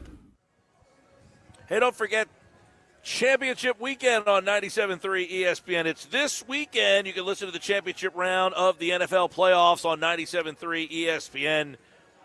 Coverage starts Sunday at 2. We'll look back at one thought every game on the games that we just saw this past weekend. Casey Joyner from The Athletic and CaseyJoyner.com joins me right now. It's always the sad time of the year. This was the best weekend of the year, and now we're down to the final 3 games. But we had 3 really good games this past weekend. One of the games not great, but it was a fun weekend, Casey. And, of course, you take a look back at everything that happened and how it sets up. You really you get the first game of the weekend that really sets the table because of that huge injury that happened that no one really figured out when or what happened. It was just a bizarre situation in that Broncos-Bill game, but what a game that turns out to be. It gets McDermott fired. Not a great game for Allen. And the Broncos, who have this great defense, it's their offense that leads them to victory here. So we'll start out with maybe, I don't know, was that the most entertaining game of the weekend, or do you go with the Bears-Rams game? I go with the Bills game because the Bears-Rams game had some lulls in it where it was kind of boring, and McVay said he didn't do a very good job calling plays and such. I got to go with that Bills-Broncos game. I got to say, look at where did he and when does he break that ankle? Is it when he tries to do the kneel down and such and try to hurry up doing the kneel down so he doesn't get pushed over and things? And mind you, if that's the case and the Bills player was pushing the other player into him, I get why the Bills player is doing it. It's not dirty or bad or anything. He's trying to force a fumble, and as well he should. Might save their season if it works. Well, you look at the Broncos' perspective. Let's take them. They won the game in this situation. Why were they able offensively to get 33 points with a team that everybody's questioned their offense for most of the year? Because they'll let Bo Nix be a gunslinger if they have to. He has it in him to do it, and they'll let him do it if he needs to. And the thing is, look at what he did. I mean, it's amazing to look at when you look at his distribution of passes. Marvin Mims, 8 targets, 8 receptions, 93 yards. For Marvin Mims, really? Sutton only catches 4 or 9 targets for 53 yards. They're going Lil John Humphrey caught the touchdown pass. Pat Bryant is 3 of 32. So it's a lot of different players and such, but finding a way to do what they did. I think they also knew that Buffalo doesn't have a great defense. They're banged up on defense. They've got some of the defensive players. The defensive coverage metrics were kind of so-so. So I think they figured if we can get into shootout mode, if it comes down to it, if we need to do that, we can get into that. I think once Buffalo started to be really aggressive after they fell down by 13 points, I think that the Broncos knew we have to do that and give them credit for that. But having said that, they can still spin ahead here, but they can still win with Stidham if they get great defensive performance. On the flip side here, what went wrong this time with Buffalo? It gets their coach fired, but what's the problem this time around? You can't turn the ball over. This isn't 1970s football. We talk about it all the time. You can't afford. Now, the Eagles understand you can't have just 80 turnovers at all. And Allen, at times, we saw it happening. Remember the first game that Aaron Rodgers played, and the Jets win that game because Allen was forcing a lot of passes into coverage. You can get him to get into that mode. He got the 2 interceptions when he's trying to scramble at the end of the first half. I think he felt some of the pressure on things. He still made a lot of big plays. You're just in the NFL today. If you have turnovers, we saw it all through these playoff games this weekend. If you have turnovers, you can't win in the NFL today if you have them. And you're going to have to win the turnover battle. And Buffalo lost turnover battle 5-1 in large part because of Allen. So, I mean, to only lose by 3 points in overtime when you lose a turnover battle that much, it speaks well for Allen, actually. There's some murmurs about A.J. Brown. Is that what they lack, a receiver of that magnitude? Brian Daboll, would he be the right head coach to go back and connect with Josh Allen? I think they do need to. Allen sometimes thinks he has to do it all by himself. I mean, look at his receiving corps. He's got Shakir. Look at the guys who are catching passes for him. Dalton Kincaid is their leading receiver yardage-wise. Khalil Shakir is their leading receiver receptions-wise. I'm not knocking those guys, but Kincaid is not an elite tight end. He's a good tight end. He's not an elite tight end. Khalil Shakir, if he's your top receiver, your receiving corps isn't good enough. So you're asking Allen to win with a receiving corps that isn't quite as good as you're going to have on some of the other top teams. I mean, look at imagine if you gave him what they have with the Rams. If you gave him that receiver core, what would he do? So it's that matter there. And I think Buffalo, though they still need you. They don't have a coach. I mean, they have McDermott's a real good defensive coach, but you just gave up 33 points in a divisional game. You got to get a guy who can coach up defense because right now that's their bigger problem. I mean, Allen can make up for some of the deficiencies, but you need to add something to him. But you got to get a better defense. All right, so we'll see what ends up happening there. As we mentioned, Brian Daboll, by the way, interviewing with the Eagles today, but we'll see if he ends up going back to Buffalo, which is, of course, where he made a name for himself as the play caller there. So the Broncos, they move on. It will be Jarrett Stidham as the starting quarterback there. Bo Nix is out. We'll talk about their opponent coming up, but first let's go back to the late game on Saturday night. And Seahawks 41-6. They just dominate the Niners. And my takeaway from this is, I look at the Philadelphia game and say, man, you thought you had a good defense. Seattle showed you what a good defense does. They did not let San Francisco come up for air all day long. And that was the big takeaway for me is that, man, Philadelphia's defense gives up 2 touchdowns in the fourth quarter at home against that San Francisco offense, and Seattle threw them in a locker and stole their lunch money. Paul Brown used to have a saying, the founder of the Browns, Hall of Fame coach. He had a saying that when you have your foot on the other team's throat, you never lift your foot back up to reset it. You just step down. And the idea being is when you've got a team down, don't let up, don't rethink about it, don't go, I'm going to try and get in a better situation. No, just keep the pressure on. Just do not stop. The great teams do it. The great teams will just keep going. You look at like the Jimmy Johnson Cowboys back in the day when even that Super Bowl and things, they won 52-17. Leon let up a little bit, and it stood out because nobody else in the team was letting up. That's the thing about the Seahawks is they won the slugfest a couple weeks before. So it's like, okay, are they going to get in the slugfest? They get the kickoff return. Then they get a field goal on the next drive. Then they get a touchdown. They're up 17-0, and you just did not see them even let up at all. And they kept thinking San Francisco is going to be able to get a comeback going here, and they didn't. I mean, the closest they got, 40-yard field goal. That's it. And they're next to them to 56-yard field goal, and then they're shut down. And you got to give the Seahawks a lot of credit because Darnold's a guy you don't want throwing a bunch of passes, and when he can throw 17 passes and you can score 41 points, you know you're doing something right. All right, one thought every game. Let's go to Sunday. Patriots-Texans. I mean, this is where the Texans are supposed to have this great defense, and it just wasn't there for them. And then, of course, C.J. Stroud was just brutal for the second straight week. The Patriots only gained 3.9 yards per play. Bad weather and things. So, I mean, the Texans defense did a solid job. But, again, when you're and they get 3 turnovers. They forced 3 turnovers. So it's like, all right, the Texans did what they needed to do.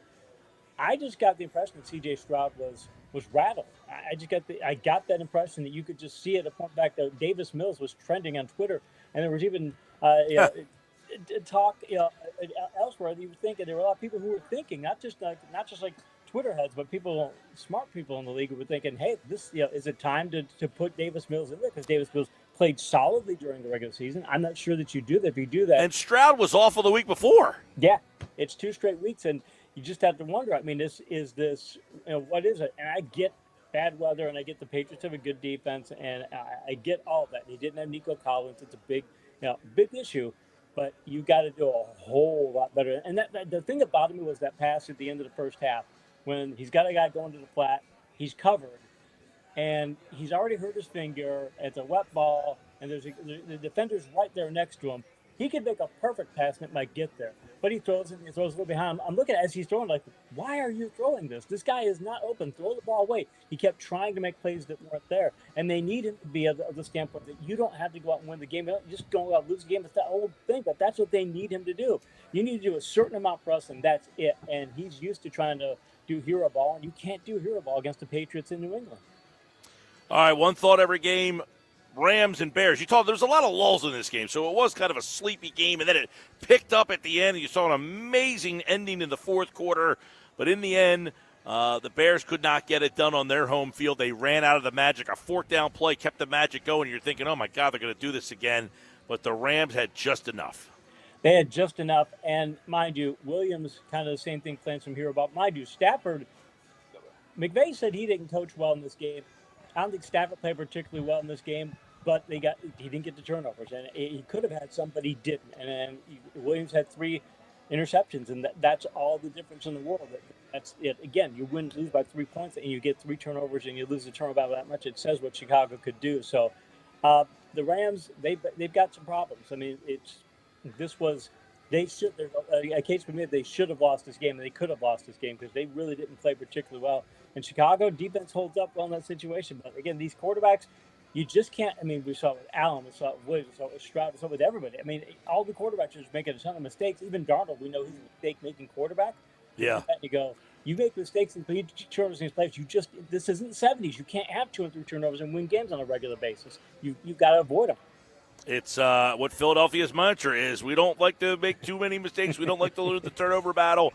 But it also showed why Philly thought maybe if we can get by, we can go to Chicago and find a way to win. The Rams found that way to win in Chicago. They move on. Thursday, one thought every game. We're going to look at the the championship round matchups. We'll go a little deeper into both of those games. But, of course, you can read more from Casey Joyner at caseyjoyner.com and check out all his coverage from The Athletic as well as one thought every game right here on the Sports Bash. And as we get more news on the Eagles offensive coordinator stuff, we'll get Casey's thoughts on the fits there. Brian Daboll in today. Zach Robinson, he has been in for an interview. We're talking about some of the other names. We'll have a bigger list on Thursday when Casey's back right here for One Thought Every Game on the Sports Bash. Thanks, man. Thanks, Mike. All right, there he is. A kind of abbreviated edition of One Thought Every Game because we only had 4 games, but we'll do it again on Thursday here on the Sports Bash. All right, when we come back, we'll wrap up the show. We'll get some final thoughts in. We'll read off the text board, 609-403-0973. It's the Sports Bash live at the Fanatics Sportsbook at Ocean Casino in Atlantic City. It's Flyers Mammoth. Tomorrow night on 97.3 ESPN and the 97.3 ESPN free mobile app. Listen as Tim Saunders and Todd Fedork bring you all the exciting play-by-play action. Connecting a breakaway. Short-handed. Shoots. He scores! It's Philadelphia Flyers hockey. Tomorrow night, coverage begins at 9 p.m. It's Flyers hockey all season long on South Jersey's radio home for Philadelphia Flyers hockey. 97.3 ESPN.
It's the Sports Bash with Mike Gill. Do I have everybody's attention now? On 97.3 ESPN and the 97.3 ESPN free mobile app.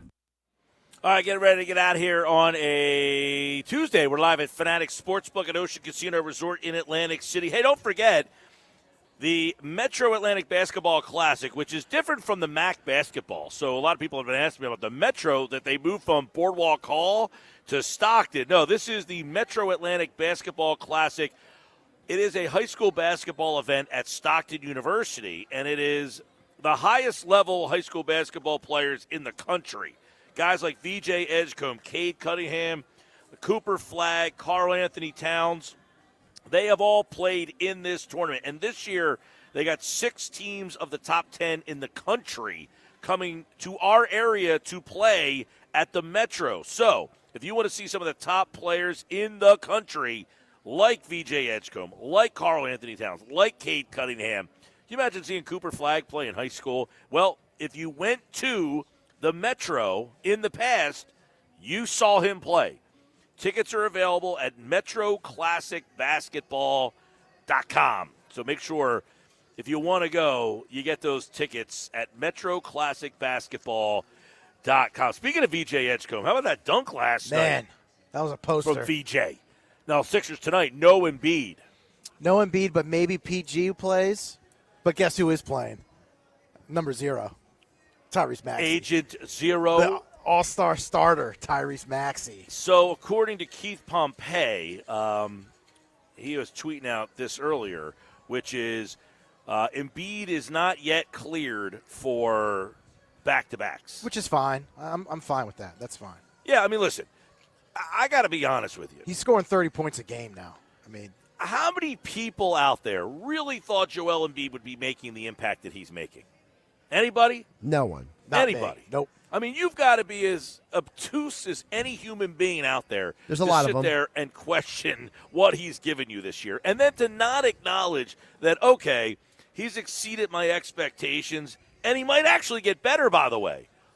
Like, if you're so obtuse to be like, this guy stinks, this guy should retire, all right, man, can you at least say, maybe I was wrong about that. This guy's actually exceeded my expectations for this season. And he's happy, right? You can see it on the court. He just looks happy. Fun. Yeah, Joel's he's having back. fun, yes. But that's important. Not only is he happy, listen, is he an MVP level player? Is he even the guy who got the contract that he got, this max deal that he's going to be getting paid $60 million? Probably not. Probably not. But I don't know if there's anybody out there that said, you know what? Except for me, by the way, who I told people he'd probably play about 50 games and be Joel Embiid, that you, like, very recognizable. I was pretty confident that he would come back. And that being said, I think he's going to get better. I think he's going to be better than what we've seen right now. And somebody tweeted out last night, I forget who it was, one of the NBA guys was tweeting out last night. He was like, I didn't realize how good Embiid has been. He was like, he actually should be an all-star. I don't even think I agree with that. And I still think he's had way more of an impact than anybody out there could have imagined. In fact, somebody tweeted in or text boarded in earlier in the show. I think Ray in EHC said he's going to the Sixers game tonight. A little upset that no Embiid, but hopefully, George, when you're at the point now that you're upset that Embiid's not playing, just think about where we were 2 months ago. People thought the team was better without Embiid. Yeah.